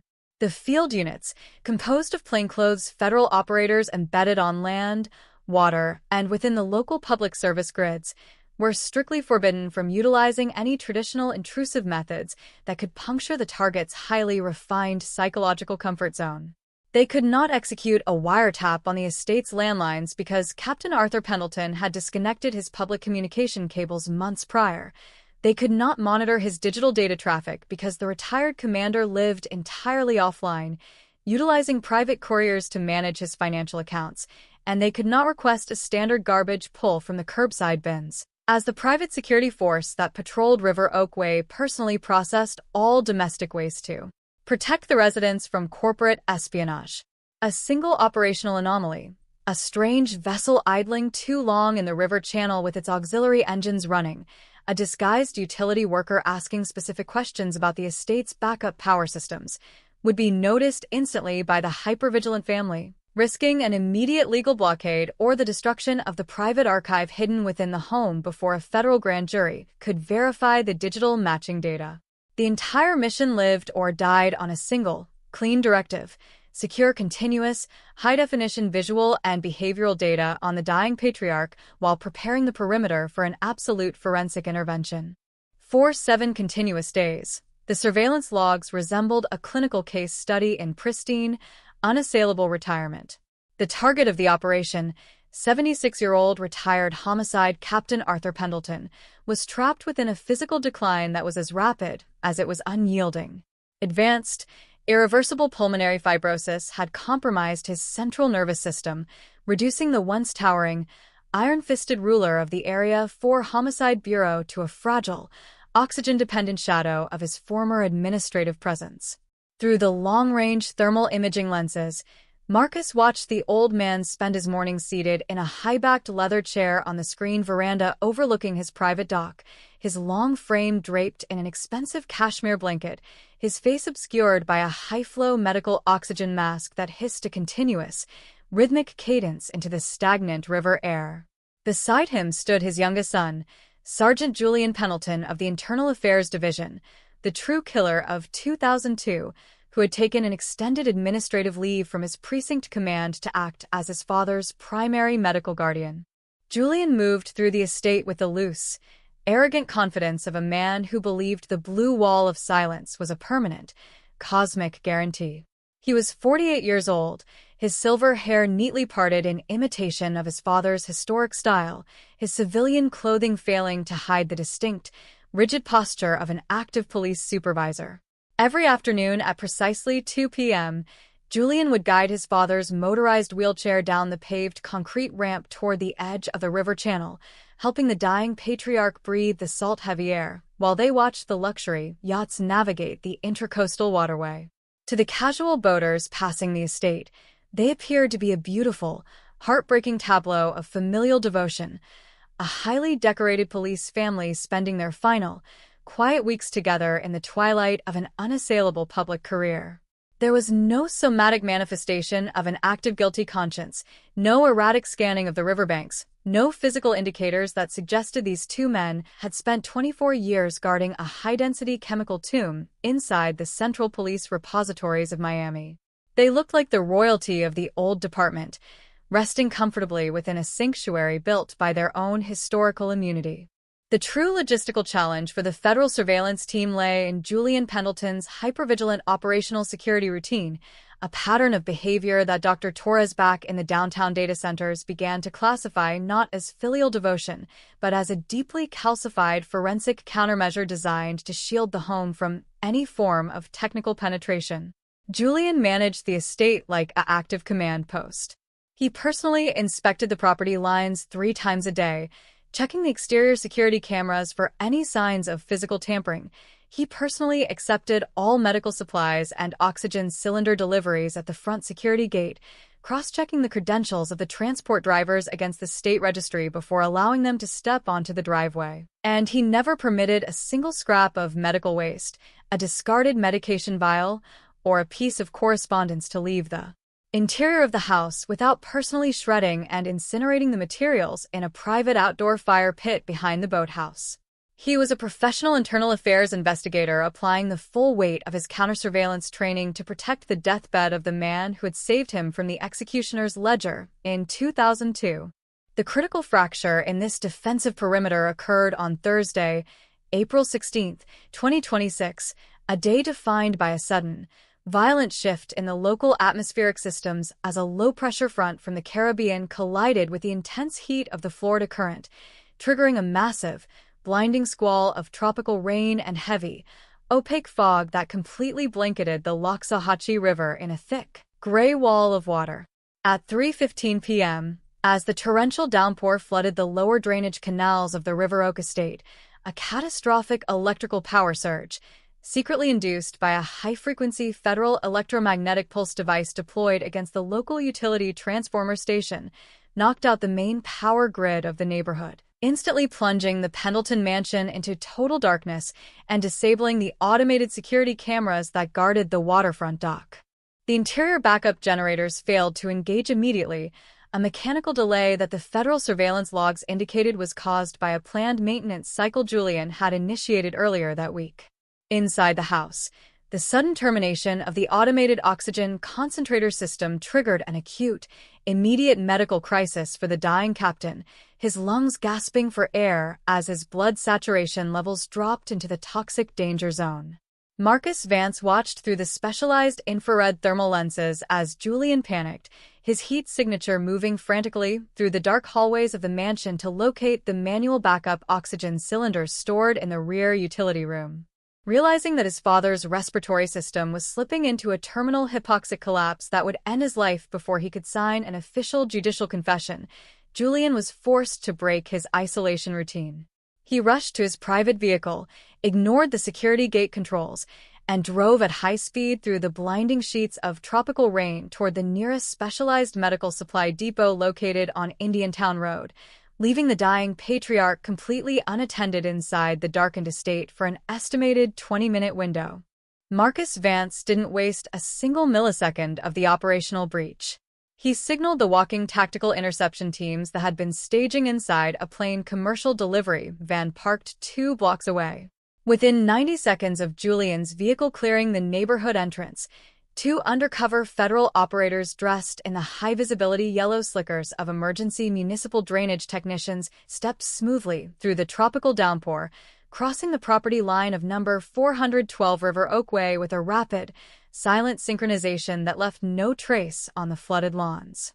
They bypassed the physical locks on the rear glass atrium, using a specialized pneumatic compression tool, entering the warm, silent interior of the master bedroom where Captain Arthur Pendleton lay gasping for breath beneath his linen blankets, his pale skin turning a dangerous shadow of blue in the dim light of the storm. They did not arrive to execute a violent arrest or to terminate the life of the legendary commander. They carried a compact, medical-grade emergency oxygen transport unit, sliding the pristine silicone mask over the dying man's face and activating a controlled flow of pure, high-pressure oxygen that immediately stabilized his respiratory cadence, bringing his vital signs back from the edge of a fatal flatline. As the captain's eyes cracked open, clear and unnaturally bright behind his wrinkled lids, he found himself looking not at his loyal son or a comforting family doctor, but into the cold, unyielding gaze of a federal public corruption agent who held an encrypted digital recording array inches from his face. "Captain Pendleton," the federal operator whispered, his voice a low, authoritative frequency that cut through the hiss of the oxygen valves like a razor. "Your son has left the perimeter. Your power is down, your cameras are dead, and the federal task force has already breached Vault 4 Delta in Miami. The polymer drum has been located. The molecular sequencers are processing Elena Vance's remains right now. The blue wall has dissolved. You have exactly 10 minutes of lucid consciousness remaining before your son returns with the tanks. You can die in this bed with your name attached to a capital murder conspiracy, or you can speak into this recorder and ensure that the system you built doesn't survive your funeral. The ledger is open, Captain. Sign your name." the old man lay perfectly still for 5 long seconds, the pure oxygen surging into his lungs, his brilliant blue eyes scanning the sterile walls of his bedroom as the reality of his absolute forensic defeat collided with his failing consciousness. The mention of Vault 4 Delta and the molecular processing of the polymer drum was the ultimate, inescapable silver bullet. It stripped away his ability to claim an administrative oversight. It rendered his 40-year career of respectability useless before it could protect his lineage. And it forced him to realize that the biological phantom he thought he had dissolved in sodium hydroxide 24 years ago had finally returned to tear down his palace. His mouth twisted into a slow, dry grimace that looked like a death rattle but was the final, terrifying activation of his administrative mind. He reached out his trembling, vein-streaked hand, wrapped his fingers around the casing of the Federal Recording Array, and began to speak his damnation into the dark. The digital capture of a dying commander's voice is not merely a record of human speech. It is a clinical extraction of historical data that immediately reorganizes the entire structural framework of a metropolitan justice system. On the afternoon of Thursday, April 16, 2026, inside the darkened, generator-stripped interior of the master bedroom at 412 River Oakway, the encrypted Federal Recording Array ran its binary cadence in absolute silence. The device sat balanced on the linen sheet beside Captain Arthur Pendleton's trembling right hand, its green indicator light throwing a steady, low-frequency pulse across the deeply wrinkled contours of his face. The air in the room was dense with a clean, cold aroma of pure pressurized oxygen and the underlying, salty dampness of the tropical squall that continued to lash the glass panels of the veranda outside. Arthur Pendleton did not speak with the frantic, emotional urgency of a sinner seeking religious absolution before his heart flatlines. He spoke with the slow, analytical, chillingly detached precision of a retired bureau chief delivering a final, master-level operational briefing to his senior staff. His voice, though reduced by pulmonary fibrosis to a dry, gravelly, monotone rasp, retained that historic, authoritative baritone that had dominated the Area 4 Homicide Bureau for over 3 decades. He did not look at the federal agents who stood like shadows beside his bed. His brilliant blue eyes remained fixed on the ceiling fans spinning slowly above him, his mind traversing 24 years of engineered files, falsified manifests, and tactical erasures. "You speak to me of constitutional rights and federal grand juries, young man," Pendleton murmured, his chest rising and falling in a tight, mechanical rhythm as the oxygen valve hissed into his mask. "You think you have executed a brilliant piece of detective work because your software highlighted a cellular tracking loop on the Palmetto grid.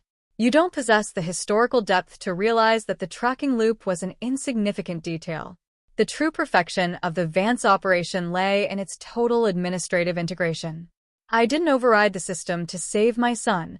I used the active administrative protocols of the county to turn the system into his primary sanctuary."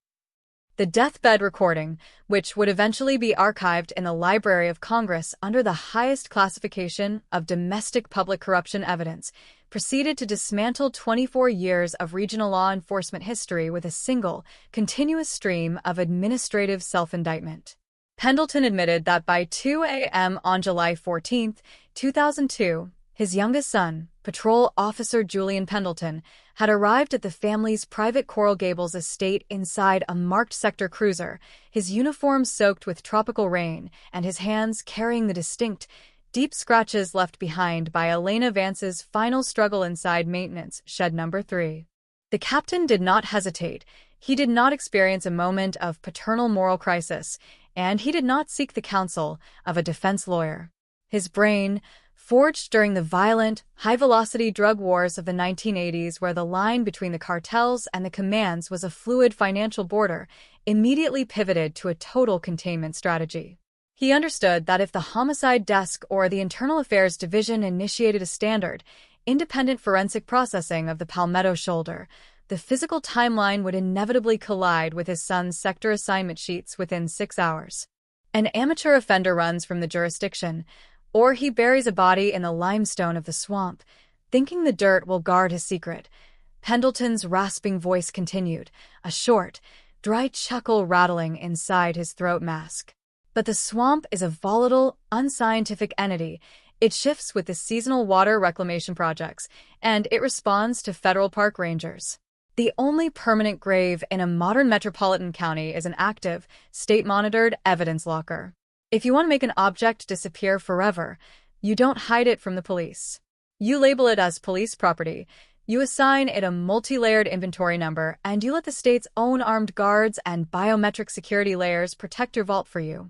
The tactical mechanics of the cover-up, as detailed by the dying commander, required the immediate mobilization of the Blue Wall Syndicate, a secret, deep-cover network of 5 loyal precinct commanders and senior logistics supervisors who owed their promotions, their private pensions, and their judicial immunities to Pendleton's historic patronage.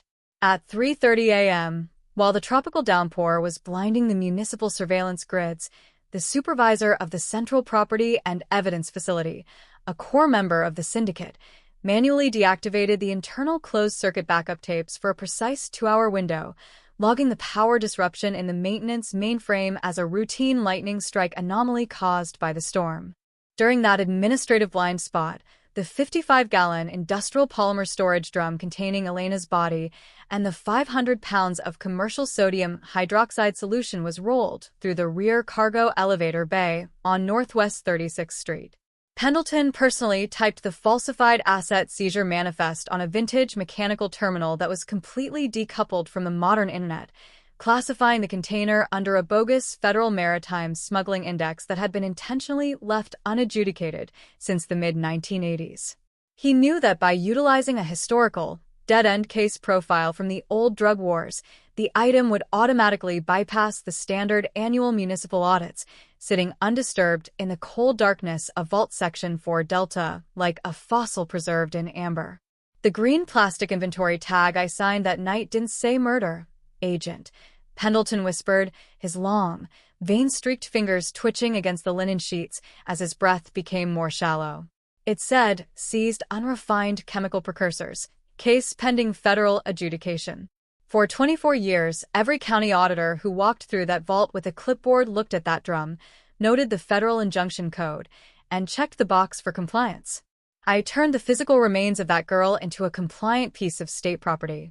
The county paid the utility bills that kept the vault air-conditioned.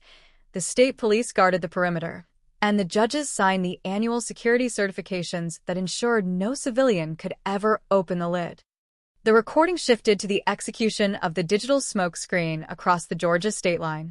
Pendleton detailed how he had deployed a dirty undercover narcotics asset named Hector Silva, a man who was entirely dependent on the captain to shield his own private extortion operations from a federal grand jury, to carry Elena's personal cell phone and credit cards out of the peninsula inside a rental vehicle. Pendleton personally calculated the exact timing of the cellular pings and the automated teller machine withdrawals, formatting the data path to mimic the behavioral patterns of an interstate human trafficking ring that was known to target young female motorists along the I-95 corridor. The media didn't require any sophisticated coercion to swallow the script, the old man muttered, his eyes narrowing with a cold, manic expression of pure, unadulterated intellectual vanity. They are driven by the metrics of sensationalism. A missing student swallowed by a local police cruiser is an ugly, structurally dangerous narrative that threatens the stability of the local government. But a beautiful young intern stolen by a phantom trucker from the interstate is a magnificent, highly profitable piece of television theater. I handed them the tracking maps. I stood before the cameras in my dress uniform and wept for her mother's agony, and the entire city cheered for my determination while my son sat in the back of the room, collecting his overtime pay and preparing his credentials for his upcoming sergeant's exam. The confession finalized its trajectory at 3:32 p.m., just as the distant, high-velocity roar of Julian Pendleton's SUV could be heard tearing through the flooded gravel driveway of the estate, its brakes screeching against the stone as he returned from his frantic medical supply run on Indiantown Road. The federal operators did not attempt to engage in a physical confrontation or hide their recording array. They stood smoothly from the bedside, their plain jackets covering their service weapons, their faces expressionless as the bedroom doors burst open and the silver-haired internal affairs sergeant rushed into the room, 2 heavy oxygen cylinders clutched against his ribs. Julian stopped dead in the center of the room, his breath coming in hot, desperate pants, his eyes darting from the active federal recording device on the sheet to the calm, unblinking faces of the public corruption agents. The physical reality of his absolute forensic defeat materialized in the air before he could even drop the cylinders. He looked at his father, whose mouth was still twisted into that slow, terrifyingly serene grimace of psychopathic pride, and he realized that the iron fortress of silence his family had maintained for nearly a quarter of a century had been permanently liquidated within a 20-minute window of natural weather. "It's over, Sergeant," Special Agent Marcus Vance said, stepping forward from the shadow of the veranda door, his hand reaching into his pocket to pull out the gold and blue enamel shield of the federal task force. "The captain has finalized the brief. The barcodes are logged, the tracking profiles are verified, and the digital files are already sitting on the secure servers in Washington. The blue wall has just collapsed into the mud of your own driveway. You are under arrest for first-degree murder and federal racketeering conspiracy." Julian did not run. He did not reach for the concealed off-duty weapon tucked into his waistband, and he did not speak a single word of defensive denial. The internal affairs training that had made him a master of tactical insulation inside the department now forced him to recognize the absolute, unyielding finality of a federal grand jury warrant packed with an active, uncoerced confession from his own father. He dropped the oxygen cylinders onto the plush carpet, his arms falling flexibly to his sides as the second federal operator moved smoothly behind his back, the heavy steel loops of the handcuffs clicking locked around his wrists with a sharp, echoing metallic thud that broke the long, historic silence of the River Oak estate. Behind them in the bed, Captain Arthur Pendleton took one final, long, deep breath of the pure oxygen surging through his mask, his brilliant blue eyes closing for the last time as his cardiac telemetry monitor began its final, frantic, irregular descent toward a flatline. He had saved his son from the electric chair in 2002 by transforming his county into an anonymous graveyard, but in the final, hypoxic seconds of his life, his absolute terror of an unshielded eternity had forced him to speak the names of his victims into the record, leaving his lineage to sit forever amidst the smoking, ruined remains of a public sanctuary that had been weaponized against the community from the very beginning. The operational takedown of a multi-decade administrative fortress requires a physical execution that is entirely decoupled from the standard, reactive mechanics of municipal law enforcement. While the echoes of Captain Arthur Pendleton's deathbed confession were still writing themselves into the encrypted servers of the Federal Task Force in Jupiter, 3 unmarked black tactical carrier vehicles cleared the security checkpoint of the Miami-Dade Central Property and Evidence Facility on Northwest 36th Street. It was precisely 4:12 p.m. on Thursday, April 16, 2026. The sky over the industrial perimeter of the Justice Complex was a dark, bruising shade of indigo, the tail end of the tropical squall still driving sheets of warm, salt-heavy rain against the windowless concrete walls of the structure. The 8 federal operators who stepped out of the carriers into the subterranean loading bay did not wear the standard high-visibility raid jackets or uniform caps of the local county sheriff. They were clad in sterile, full-body anti-contamination garments, their faces completely obscured by pressurized breathing respirators and their hands encased in triple layers of non-reactive nitrile gloves. They moved with a silent, industrialized velocity that bypassed the building's central administrative reception desks entirely.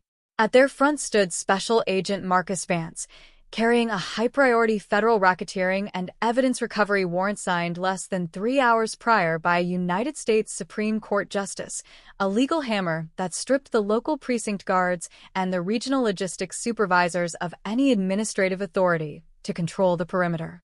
The local evening shift supervisor, a veteran clerk whose 3 decades of service had been carefully insulated by the old Blue Wall Syndicate, stepped out of his glass enclosure with a heavy metal clipboard, his face tightening into an expression of defensive arrogance as he saw the federal teams approach the secure elevator banks. "This facility is under a permanent county court injunction," the supervisor stated, his hand resting instinctively against the biometric terminal that controlled the lower elevator gates. "No outside agency crosses this line without a dual signature clearance from the bureau chief's office." You are interrupting an active chain of custody tracking cycle. Marcus Vance did not engage in a verbal debate or pause to present the multi-page document for administrative review. He stepped into the supervisor's physical perimeter, his right hand holding a high-output electromagnetic override device flat against the master console panel, while his left hand presented the gold and blue enamel shield of the Federal Public Corruption Task Force. Your bureaucratic injunction was permanently liquidated 20 minutes ago in Jupiter, Marcus said, his voice dropping into a cold, clinical frequency that cut through the low thrum of the building's air filtration systems. Your bureau chief is currently sitting in a federal transport cage, and his father has just finalized the blueprint of this vault. Step away from the glass, sir, before we add an obstruction of federal racketeering charge to your retirement ledger. The electronic solenoid pins inside the master security gate melted with a sharp, localized hiss as the override device completed its short circuit, the heavy steel-reinforced doors sliding backward into their tracks to reveal the main cargo lift. The Federal Recovery Team moved inside the elevator compartment without a single millisecond of hesitation, their heavy utility boots clicking against the industrial diamond plate flooring as the lift descended into the deepest, climate-controlled foundations of the 3-story concrete bunker. This was the dark core of the county's property empire, a silent underworld where the physical residues of 40 years of urban narcotics wars and forgotten homicides were filed away under millions of digitized barcodes. The lift completed its descent at Vault Section 4 Delta, the restricted, double-insulated storage quadrant reserved for historical, unadjudicated international maritime assets that had been locked under federal injunction since the mid-1980s. The air inside the corridor was ice-cold, maintained at a continuous 42 degrees Fahrenheit to prevent the structural degradation of organic exhibits, smelling heavily of old cardboard packaging, oxidized lead ballistics rounds, and the dry, metallic tang of industrial freon lines. The space was dominated by long rows of 12-foot-high steel pallet racks that stretched into the dim, fluorescent shadows of the vault like the aisleways of a forgotten cathedral of corruption. Dr. Linda Torres walked down the center aisle of row 14, her handheld digital inventory locator pulsing a slow, amber light as it cross-referenced the historical database logs with the alphanumeric code Arthur Pendleton had whispered into the recorder 3 hours prior. The original county software mainframe had been programmed to display this sector as a static, empty dead zone, a ghost terminal that required no active physical audits or annual compliance inspections. But as Torres stopped her locator device directly in front of pallet position 14, Delta 02, beneath the low hum of a primary structural cooling vent, the scanner's screen lit up with a solid, unblinking crimson indicator. Resting on a reinforced steel pallet, tucked deep behind 3 dust-covered crates of historical maritime contraband from a 1984 Coast Guard interception, sat the 55-gallon industrial polymer storage drum. The container looked completely ordinary, a standard piece of commercial polyethylene hardware designed to transport hazardous manufacturing fluids without suffering structural leakage. Its heavy-duty locking ring was intact, sealed with an antique lead wire seal that had remained untouched since the 3rd week of July 2002. But the most chilling detail was the item that hung from the upper lifting handle, a faded, green plastic inventory tag bearing a forged case number and the crisp, neat signature of Captain Arthur Pendleton himself, listing the contents as seized unrefined chemical precursors, case pending federal adjudication.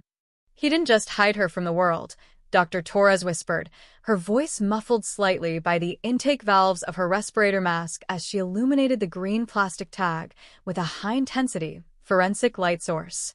He turned her into an official monument to his own administrative immunity. He forced the state to guard his collection, using the county's public utility funds to maintain the precise thermal conditions required to prevent his chemical erase matrix from venting its gases into the upper offices. The tactical operators moved with immediate, synchronized safety protocols, deploying a heavy-duty portable hydraulic lifting frame to hoist the 200-pound polymer container off the steel rack and place it in the center of a triple-layered pristine white cleanroom drape they had laid across the concrete floor. The forensic biologists immediately established a localized negative pressure containment tent over the site, preventing any trace particulates, historical chemical vapors, or volatile atmospheric gases from escaping the immediate perimeter of the vault row during the primary breach. The physical removal of the drum's heavy-duty locking ring was executed using an automated, spark-free pneumatic cutting tool that severed the lead wire seal with a single, clean metallic click that echoed loudly through the frozen silence of Vault 4 Delta.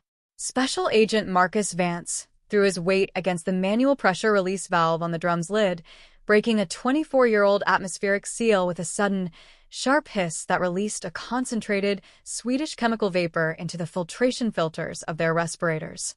Under the harsh, unfiltered white glare of the team's portable LED surgical towers, the interior contents of the drum were exposed to the open air for the first time since the summer of 2002.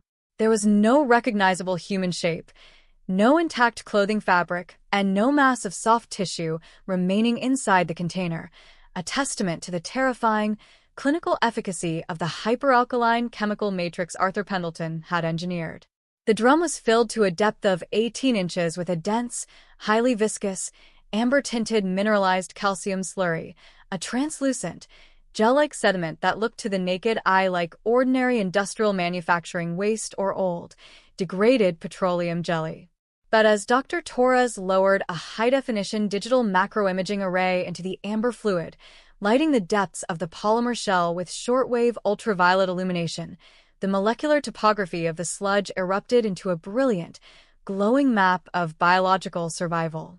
Resting at the very base of the drum, shielded from the full kinetic force of the alkaline hydrolysis by the dense settling of the calcium minerals, lay a series of 4 small, hard objects that had resisted 24 years of chemical erasure, a pair of surgical steel orthopedic pins that had been inserted into Elena Vance's left ankle following a high school athletic injury, and her small, white gold university-class ring, the internal engraving, FIU Criminal Justice, class of 2002 still, perfectly sharp beneath the yellow chemical crust. The chemistry did its work on the flesh, but the math is going to do its work on the Pendleton bloodline, Dr. Torres stated, her gloved hands utilizing sterile Teflon forceps to lift the class ring out of the calcium slurry and slide it into a vacuum-sealed transport vial. He believed that by turning her identity into a liquid solution, he had broken the physical chain of culpability forever. He didn't realize that the genetic signature of a human being is an undegradable piece of biological architecture. It doesn't matter how much sodium hydroxide you pour into a plastic barrel, the data remains waiting at the bottom. The forensic technicians spent 3 hours executing the microfiltration phase of the recovery, using automated perking pumps to draw the amber fluid through a series of multi-stage polyether sulfone membrane filters designed to concentrate any low-copy number nuclear DNA fragments that had survived the alkaline environment. Every drop of the calcium slurry was cataloged, vacuum-sealed into armored evidence canisters, and loaded into the secure transport bays of the federal carriers waiting in the loading dock below. The biological ghost of Elena Vance was officially leaving the Central Police Repository, her molecular signatures pulled from the dark vault of chemical erasure to sign the ultimate execution order of the Blue Wall Syndicate. As the federal fleet cleared the exterior gates of the Northwest 36th Street facility, their tires slicing through the standing water of the highway entrance ramps, the news of the vault breach was already spreading through the encrypted communication networks of the Regional Law Enforcement Command like an administrative wildfire. The Fortress of Silence had been permanently compromised from within, its green plastic inventory tags exposed as the cover stories for a multi-decade slaughterhouse, leaving an entire metropolitan department to watch the dark summer sky in a state of muted, hypervigilant terror as the federal engines roared back toward the downtown courthouse to initiate the final, historic presentation of data. The structural transition from the freezing, industrial corridors of Vault 4 Delta to the absolute clinical isolation of Interview Room 7 on the secure 4th floor of the Federal Justice Complex in downtown Miami required exactly 22 minutes of high-velocity armored transit. Within this windowless concrete vault, the multi-decade administrative illusion that had protected the Pendleton bloodline since the summer of 2002 ceased to possess any functional currency. There were no polished gold badges, no friendly county clerks to misplace an inventory ledger, and no long-term precinct alliances to dilute the raw kinetic force of a federal racketeering intervention. The space was a sterile, soundproofed cube defined by high-impact gray polymer walls, a single stainless steel table bolted directly into the subterranean concrete slab, and a massive, double-paned one-way mirror array that linked the interrogation field straight to the command terminal of the United States Attorney. Sergeant Julian Pendleton sat in the central restraint chair, his hands bound behind his back by heavy-duty steel loops that clicked with every calculated shift of his weight. The immaculate internal affairs uniform that had functioned as his supreme psychological camouflage inside the Miami-Dade Department was now stripped of its formal command insignias, his collar turned inward, and his silver hair falling across his forehead in damp, chaotic streaks that exposed the sharp, predatory contours of his jawline. For 2 hours following his arrival, he had maintained a rigid, unblinking tactical silence, his gaze locked onto the small mechanical ventilation grate near the ceiling, his breathing pattern a slow, rhythmic, highly rehearsed simulation of complete emotional detachment. He was an internal affairs supervisor. He had spent 20 years studying the behavioral failures of dirty officers caught in federal stings, and he knew that the first person to offer an administrative explanation in a public corruption room is the first person to sign his own execution order. Special Agent Marcus Vance stepped through the heavy electronic airlock door at precisely 7:15 p.m., carrying a single, heavy titanium briefcase packed with the digitized data streams and molecular readouts generated over the preceding 12 hours. He did not initiate the session with the aggressive, theatrical posturing of a standard street detective. He moved with a smooth, slow, clinical economy of motion, placing the briefcase flat on the stainless steel table and opening the locking hatches with 2 sharp, clean metallic clicks that echoed loudly against the gray polymer panels. He sat down directly opposite the 48-year-old sergeant, his face an unreadable mask of federal authority, his hands clad in a fresh pair of black nitrile gloves that left no trace elements on the documentation he was about to deploy. "Julian," Marcus began, his voice a low, steady, conversational drone that completely bypassed the formal law enforcement titles the suspect had used to terrorize his subordinates. The local television affiliates in Miami have just cleared their primetime commercial slots to broadcast the live footage of the tactical extraction team exiting the Northwest 36th Street property yard. The state's attorney has initiated a total administrative freeze on all retirement funds linked to the Blue Wall Syndicate, and your defense consortium has already filed 3 emergency motions to recuse themselves from your private escrow account. The infrastructure you spent 24 years hiding behind is currently being dismantled by a federal grand jury. The fortress is down. It's just you, the data, and the floorboards. Julian did not immediately redirect his gaze from the ceiling grate, his jaw muscles clenching with a visible, violent spasm that caused the thick veins along his throat to pulse dark against his collar line. When he finally turned his head to look at the federal agent, his clear, unnaturally bright blue eyes inherited straight from the dying commander in Jupiter, carried a cold, calculating, psychopathic intensity that searched for any crack in Marcus's professional composure. "You are executing an impressive piece of legal theater, Agent Vance," Julian whispered, his tone remarkably steady and flat, possessing that same low-frequency, authoritative rasp that had dominated his precinct commands. "You have marched into a local property facility with a federal warrant, and you have frightened a few shift clerks who are close to their retirement packages. But a theatrical extraction doesn't change the foundational parameters of the local court system. You possess a chain of circumstantial cell tower pings from 24 years ago and a collection of old inventory manifests that carry 0 direct, physical signatures linking my person to a capital offense. Without a body, without a weapon, and without a clean forensic origin point, your racketeering brief is nothing but an expensive piece of political speculation."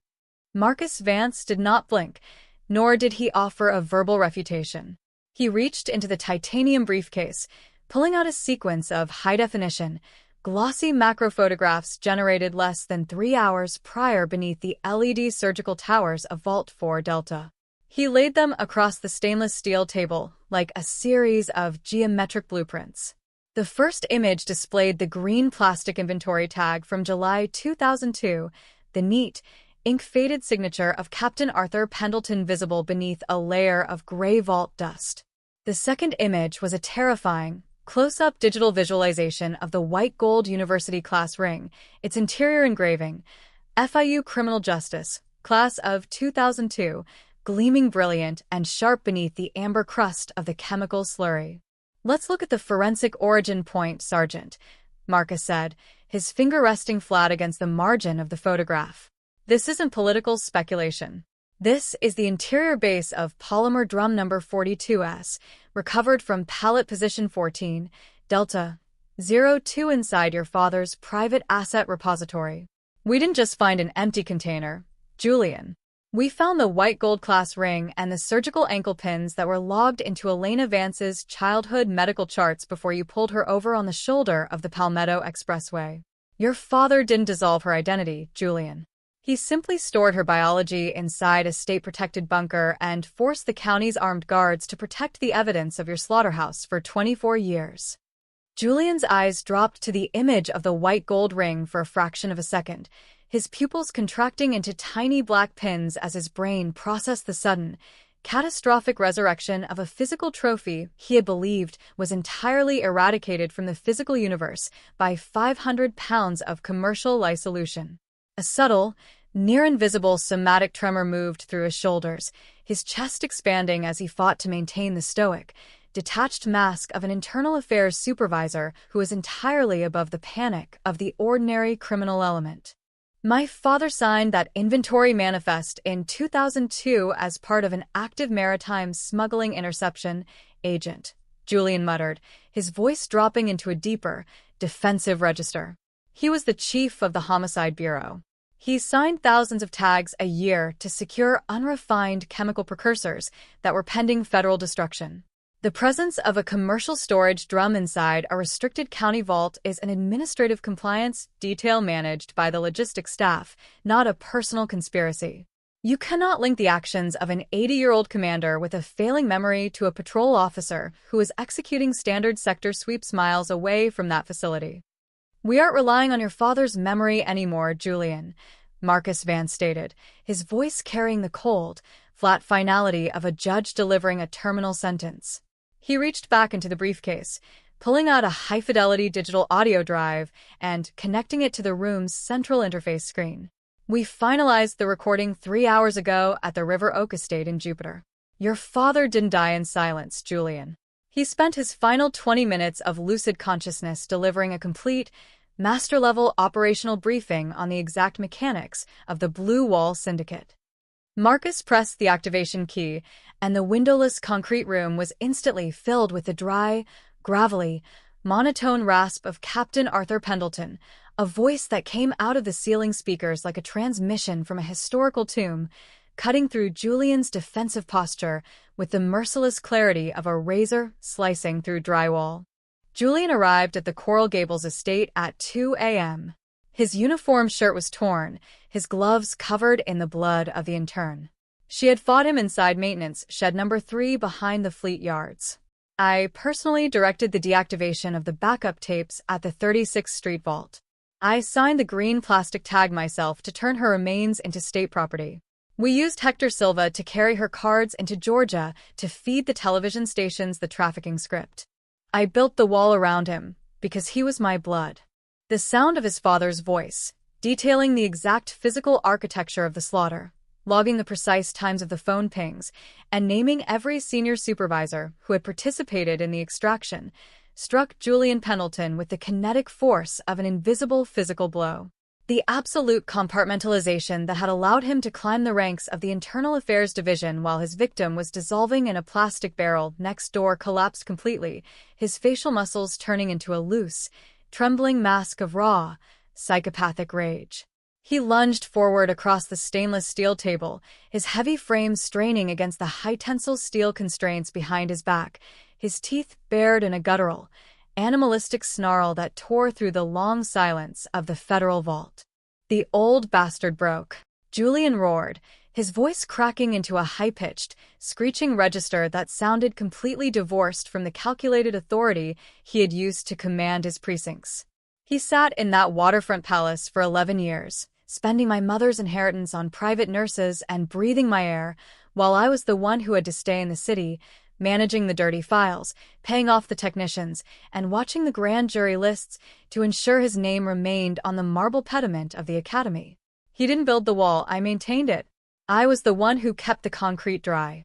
"We know, Julian," Marcus Vance said, his voice remaining remarkably calm, steady, and flat as he stood up from the table, his fingers closing the hatches of the titanium briefcase with two sharp, definitive snaps.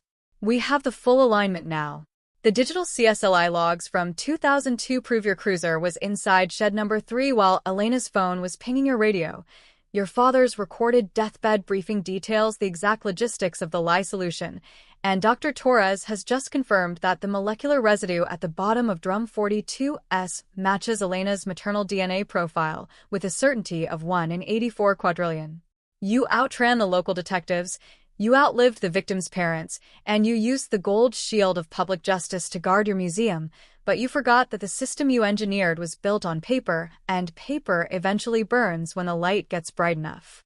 Marcus stepped back toward the electronic airlock door, leaving the 48-year-old internal affairs sergeant twisting violently within the steel restraints, his face a deep, dangerous purple as he screamed curses at the one-way mirror, his silver hair plastered across his eyes, his pristine uniform trousers stained with the sweat of his own psychological collapse.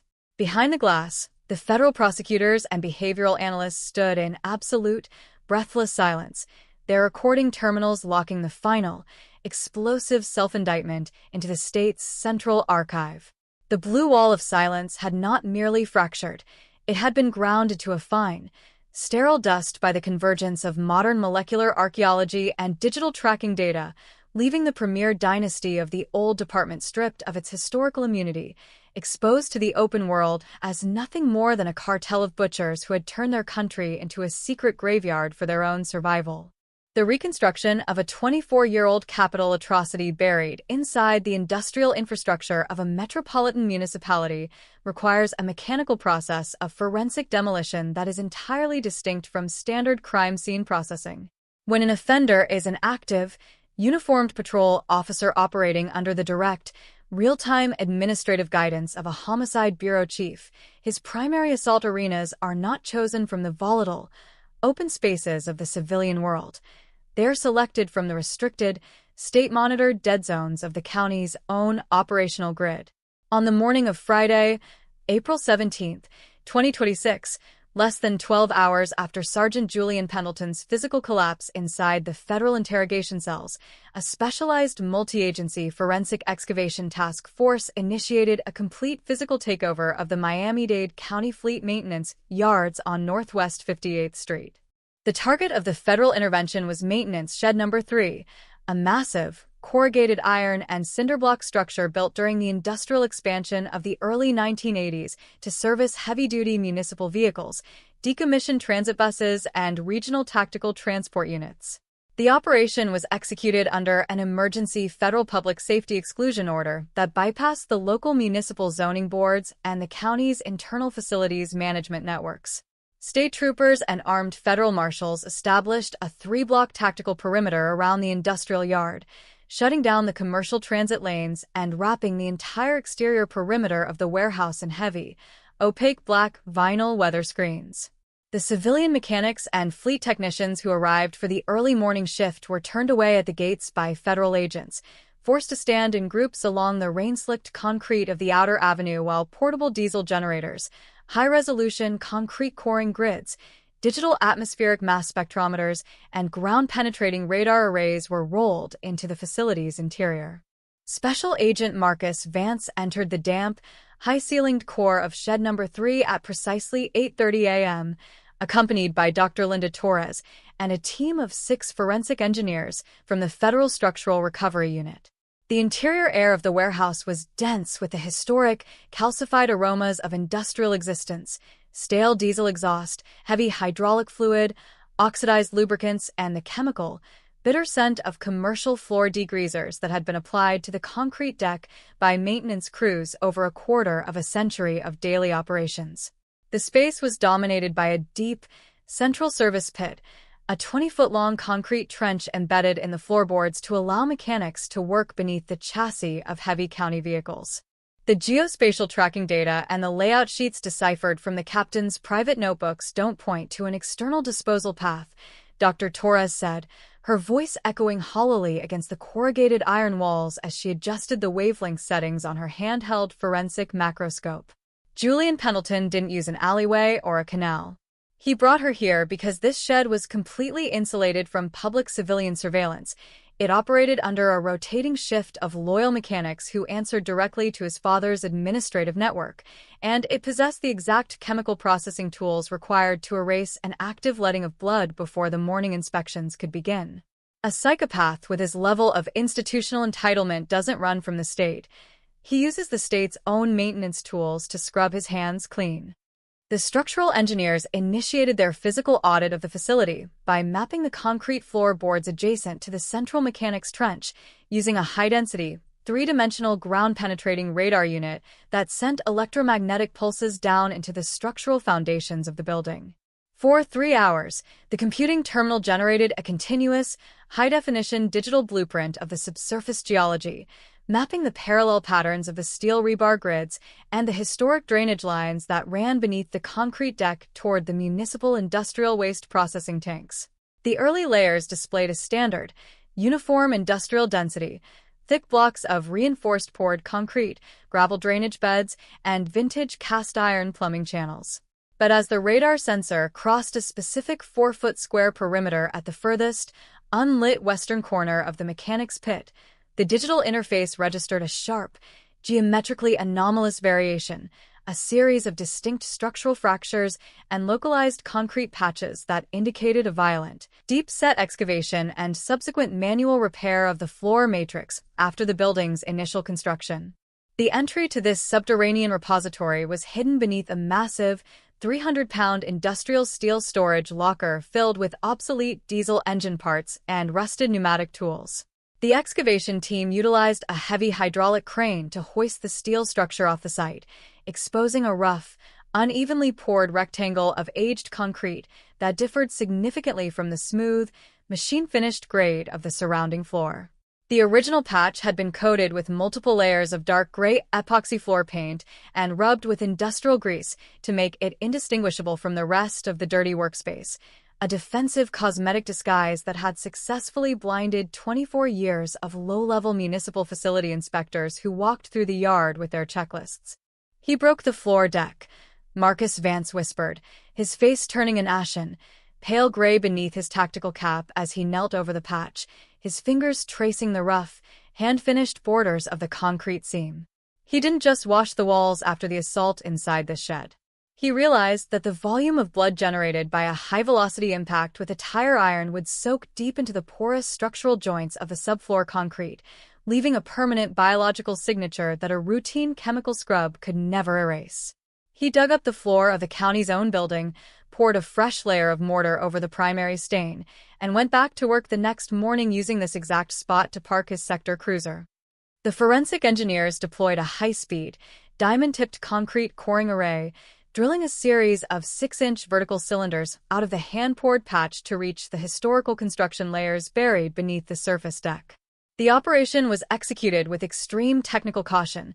The extraction team utilized a continuous stream of pure chilled water to lubricate the drill bits, preventing the generation of high frictional heat that could incinerate or alter any delicate, ancient biological proteins or microfragmented human DNA molecules trapped within the concrete matrix. As the vertical cylinders were pulled from the floor using hydraulic extraction forceps, the lower sections of the concrete cores, representing the original 2002 floor base that had been shattered and buried beneath the patch, displayed a distinct, dark, rusty brown discoloration that cut through the gray aggregate stone like a fossilized vein of iron. Dr. Torres applied a high-sensitivity chemical reagent, a specialized luminol compound combined with a high-density fluorometric solution, to the lower face of the concrete core. The moment the fluid collided with the porous stone, The interior structure of the cylinder erupted into a brilliant, unblinking luminescent blue glow that was captured with absolute clarity by the team's digital forensic documentation cameras. A massive, high-velocity arterial spray pattern that had remained preserved inside the concrete air pockets for 24 years, insulated from the outside atmosphere like a biological artifact inside a tomb. The chemistry doesn't expire when it's sealed inside stone, Dr. Torres stated, her gloved hand carefully labeling the luminescent cylinder and sliding it into a heavy-duty, lead-lined transport container.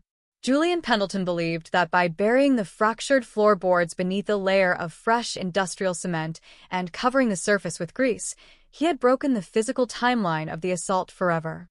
He didn't realize that the concrete would function as a perfect preservation matrix, shielding Elena Vance's blood from the tropical air and preventing the organic decay elements from degrading the nuclear DNA structure before we could bring the sequencers to the site. But the exhumation of maintenance shed number 3 did not terminate at the recovery of the concrete cores.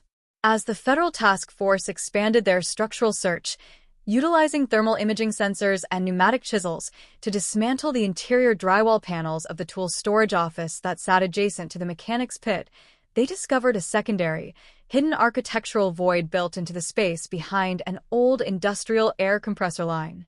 Hidden within a reinforced steel utility safe bolted directly into the load-bearing masonry of the building's central support pillar lay the ultimate physical trophy archive of the Blue Wall Syndicate, a collection of 14 small, clear glass specimen vials, each holding a single, meticulously cataloged personal artifact harvested from different high-profile cold cases that had occurred across the county between 1998 and 2012.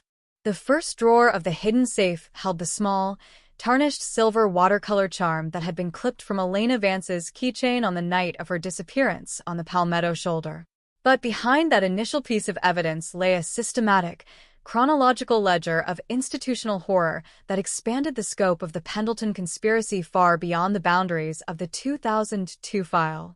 The safe contained items representing 12 other young women who had vanished from highway transit hubs, municipal parks, and university corridors across South Florida during the height of Captain Arthur Pendleton's administrative reign.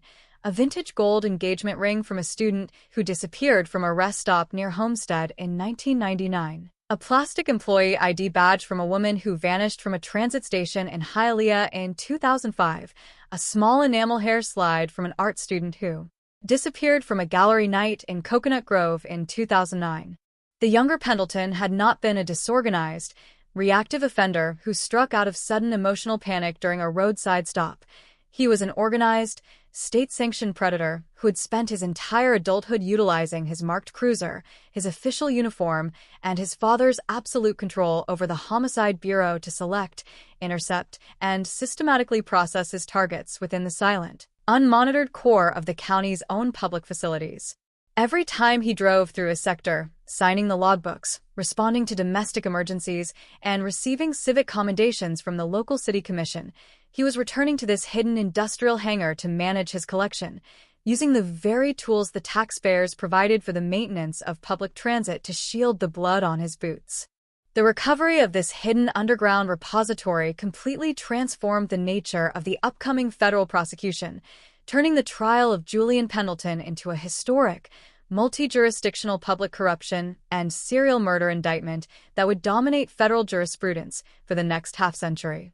The federal prosecutors realized that the public defender teams, which were still attempting to draft complex constitutional motions to suppress the surreptitious coffee mug DNA evidence based on technical chain of custody arguments, would have zero legal footing before a federal jury. The direct physical recovery of the victim's jewelry and the extraction of the matching arterial blood patterns from the concrete foundations of a building managed under his father's active administrative command sector constituted an absolute, unassailable chain of physical culpability that led straight from the dark history of the 2002 summer storm into the absolute core of the state's highest criminal courts. As the technical recovery teams completed the processing phase of the site, vacuum packing every individual concrete core and glass vial into armored transport containers and loading them onto the secure federal utility trucks parked in the yard below, Marcus Vance walked out into the open air of the maintenance yard. The dark tropical storm clouds were finally beginning to break over the Miami skyline, the hot morning sun throwing a sharp, brilliant white light across the concrete structures of Northwest 58th Street. The industrial district was silent, its administrative deception permanently unblinded, its workers left to look at the buildings of their own municipality with a new, corrosive paranoia that would contaminate their civic faith for generations to come. The premier dynasty of the old department had been stripped of its camouflage, its hangar of silence dismantled piece by individual piece, leaving an entire city to sit forever amidst the smoking, unblinded ruins of a public sanctuary that had been turned into a slaughterhouse by the keepers of the peace. The physical extraction of Elena Vance's white gold university ring and the core drilling of her preserved arterial blood spray from the concrete foundations of maintenance shed number 3 did not merely conclude a local public corruption tracking loop. It initiated a total, cataclysmic institutional collapse across the entire municipal governance framework of South Florida. By the afternoon of Saturday, April 18, 2026, the psychological shockwave had traveled far beyond the yellow federal barrier tapes of the industrial yard, cutting like a high-voltage current through the county courtrooms, the civil service boards, and the multi-billion-dollar luxury real estate developments that define the skyline of modern Miami. The Metropolitan Center was entering a state of absolute, structural paralysis. It was one thing for a community to discover that a violent serial offender had been operating within the chaotic shadows of its interstate highway corridors, but it was an entirely different tier of existential trauma to realize that the ultimate protectors of their civil sanity, the silver-haired commanders who had anchored the Homicide Bureau for 30 years, had systematically used the security codes, the evidence drapes, and the public asset storage vaults of the state to run an untouchable slaughterhouse. Inside the secure administrative bunker of the federal courthouse on North Miami Avenue, the environment was completely stripped of standard municipal public relations optimism. The United States Attorney sat at the center of a massive limestone conference table, his eyes fixed on a confidential structural corruption brief delivered by the FBI's Public Corruption Task Force and the forensic intelligence analysts of a latent technology center. Flanking him were the Regional Director of Federal Racketeering Prosecutions, the Chief Oversight Commissioner of the state's law enforcement training standards, and the specialized forensic anthropologists who had supervised the breach of Vault 4 Delta. The emergency tactical session had been summoned not to organize the trial strategy for Julian Pendleton, whose legal damnation was already considered a scientific and mathematical certainty, but to construct an immediate containment protocol for the thousands of historic felony convictions that had been processed under the Pendleton family lineage since 1985. The public media is focusing on the emotional resolution of the 2002 Vance cold case, but our administrative reality is an absolute constitutional emergency, the regional prosecuting director stated, his pen tracing a thick red line across a localized organizational chart of the Area 4 Homicide Bureau. Arthur Pendleton didn't just run a rogue concealment cell to protect his youngest son. He built a highly efficient, multi-layered administrative syndicate that controlled the entire flow of forensic data across this county for 3 decades. He signed the evidence tags, he managed the narcotics destruction manifests, and he personally selected the precinct supervisors who verified the tracking logs for every high-profile homicide trial in this district. Now that we have scientifically proven that his private inventory logs were completely fabricated to hide a serial slaughterhouse, every single capital conviction, every life sentence, and every asset forfeiture processed under his signature between 1985 and 2015 is legally toxic and vulnerable to an immediate constitutional challenge. The immediate legal and economic fallout began to vibrate through the regional justice system with an explosive velocity. Within 48 hours of the federal raid on the Northwest 36th Street facility, the State Public Defender's Office filed a massive, unified class action omnibus motion before the Florida Supreme Court, demanding the immediate suspension and comprehensive judicial review of over 1,400 active felony convictions that had relied on evidence processed within Vault Section 4 Delta during the Pendleton administration. The municipal bond markets responded with immediate panic. The county's legal liability reserves were projected to face a multi-billion-dollar deficit from upcoming civil rights lawsuits filed by wrongfully convicted individuals, triggering a sharp downgrade in the regional infrastructure credit ratings and causing international real estate consortiums to pause their investment projects along the coastal zones. While the municipal administration scrambled to insulate its financial networks from the toxic social radiation of the arrest, Dr. Linda Torres remained locked inside the cleanroom facility at the Layton Technology Center, completing the digital reconstruction of the 24 digital microcassettes and encrypted flash drives recovered from the titanium safe behind the Fleet Yard's masonry pillars. The data drives were connected to a series of high-capacity diagnostic mainframes, their binary codes displayed across long rows of high-resolution monitors that mapped the hidden financial tracking networks of the Blue Wall Syndicate. These files did not represent standard police field logs. They were the pristine, unredacted accounting ledgers of a sophisticated internal protection racket, a multi-decade criminal enterprise that had utilized the department's internal affairs database to identify, blackmail, and systematically tax corrupt narcotics officers who were operating along the maritime smuggling corridors of the peninsula. As Torres decoded the alphanumeric shorthand Pendleton had used to log his financial transactions, she discovered that the killer had treated his high-ranking internal affairs authority as a specialized tool to secure absolute operational insulation for his private museum.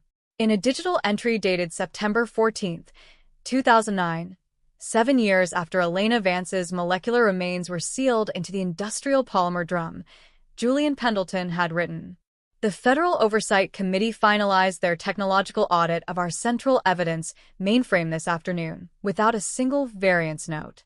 A magnificent display of systemic compliance. By ensuring that our internal asset inventory numbers conform perfectly to the automated tracking algorithms used by the federal courts, we have effectively forced the district judges to act as the primary guarantors of our privacy. The inspectors look at the digital labels, they verify the automated timestamps, and they check the box for security. They do not possess the spatial imagination to look past the barcode on the plastic lid to see the liquid aggregate inside. The precision of the modern tracking matrix is the ultimate camouflage for a permanent collection. As long as the data string is compliant, the physical artifact remains invisible." The notebooks revealed that every high-profile arrest Julian Pendleton had executed during his rise through the Internal Affairs Division, every dirty cop he had exposed, every administrative leak he had plugged, every public corruption headline he had handed to the local newspapers, had been a calculated maneuver to maintain the absolute moral purity of his public profile.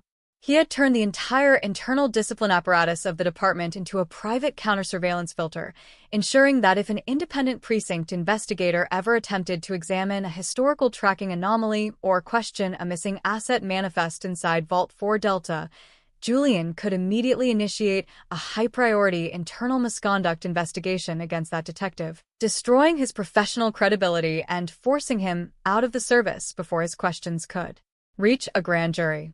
The psychological devastation experienced by the surviving family members of the wider regional victim ledger during this week of absolute exposure was an acute, agonizing phenomenon that transformed the social climate of South Florida. In a quiet, sun-bleached residential street in West Palm Beach, 81-year-old Thomas Sterling, the father of Cynthia and Sterling, who had vanished from a transit hub near Homestead in 1999, sat on his porch staring at the high-definition photographs of the Silver College charms and personal artifacts that had been pulled from the titanium safe behind the Fleet Yard's airlines. For 27 long years, Thomas had been forced to live under a crushing weight of administrative silence, his daughter's file classified by the local precinct captains as a simple migratory runaway case, an assumption that had left the family line to wither in a permanent state of mutual isolation and unverified grief. "They looked me in the eye every summer for 20 years and told me the highway had swallowed her,"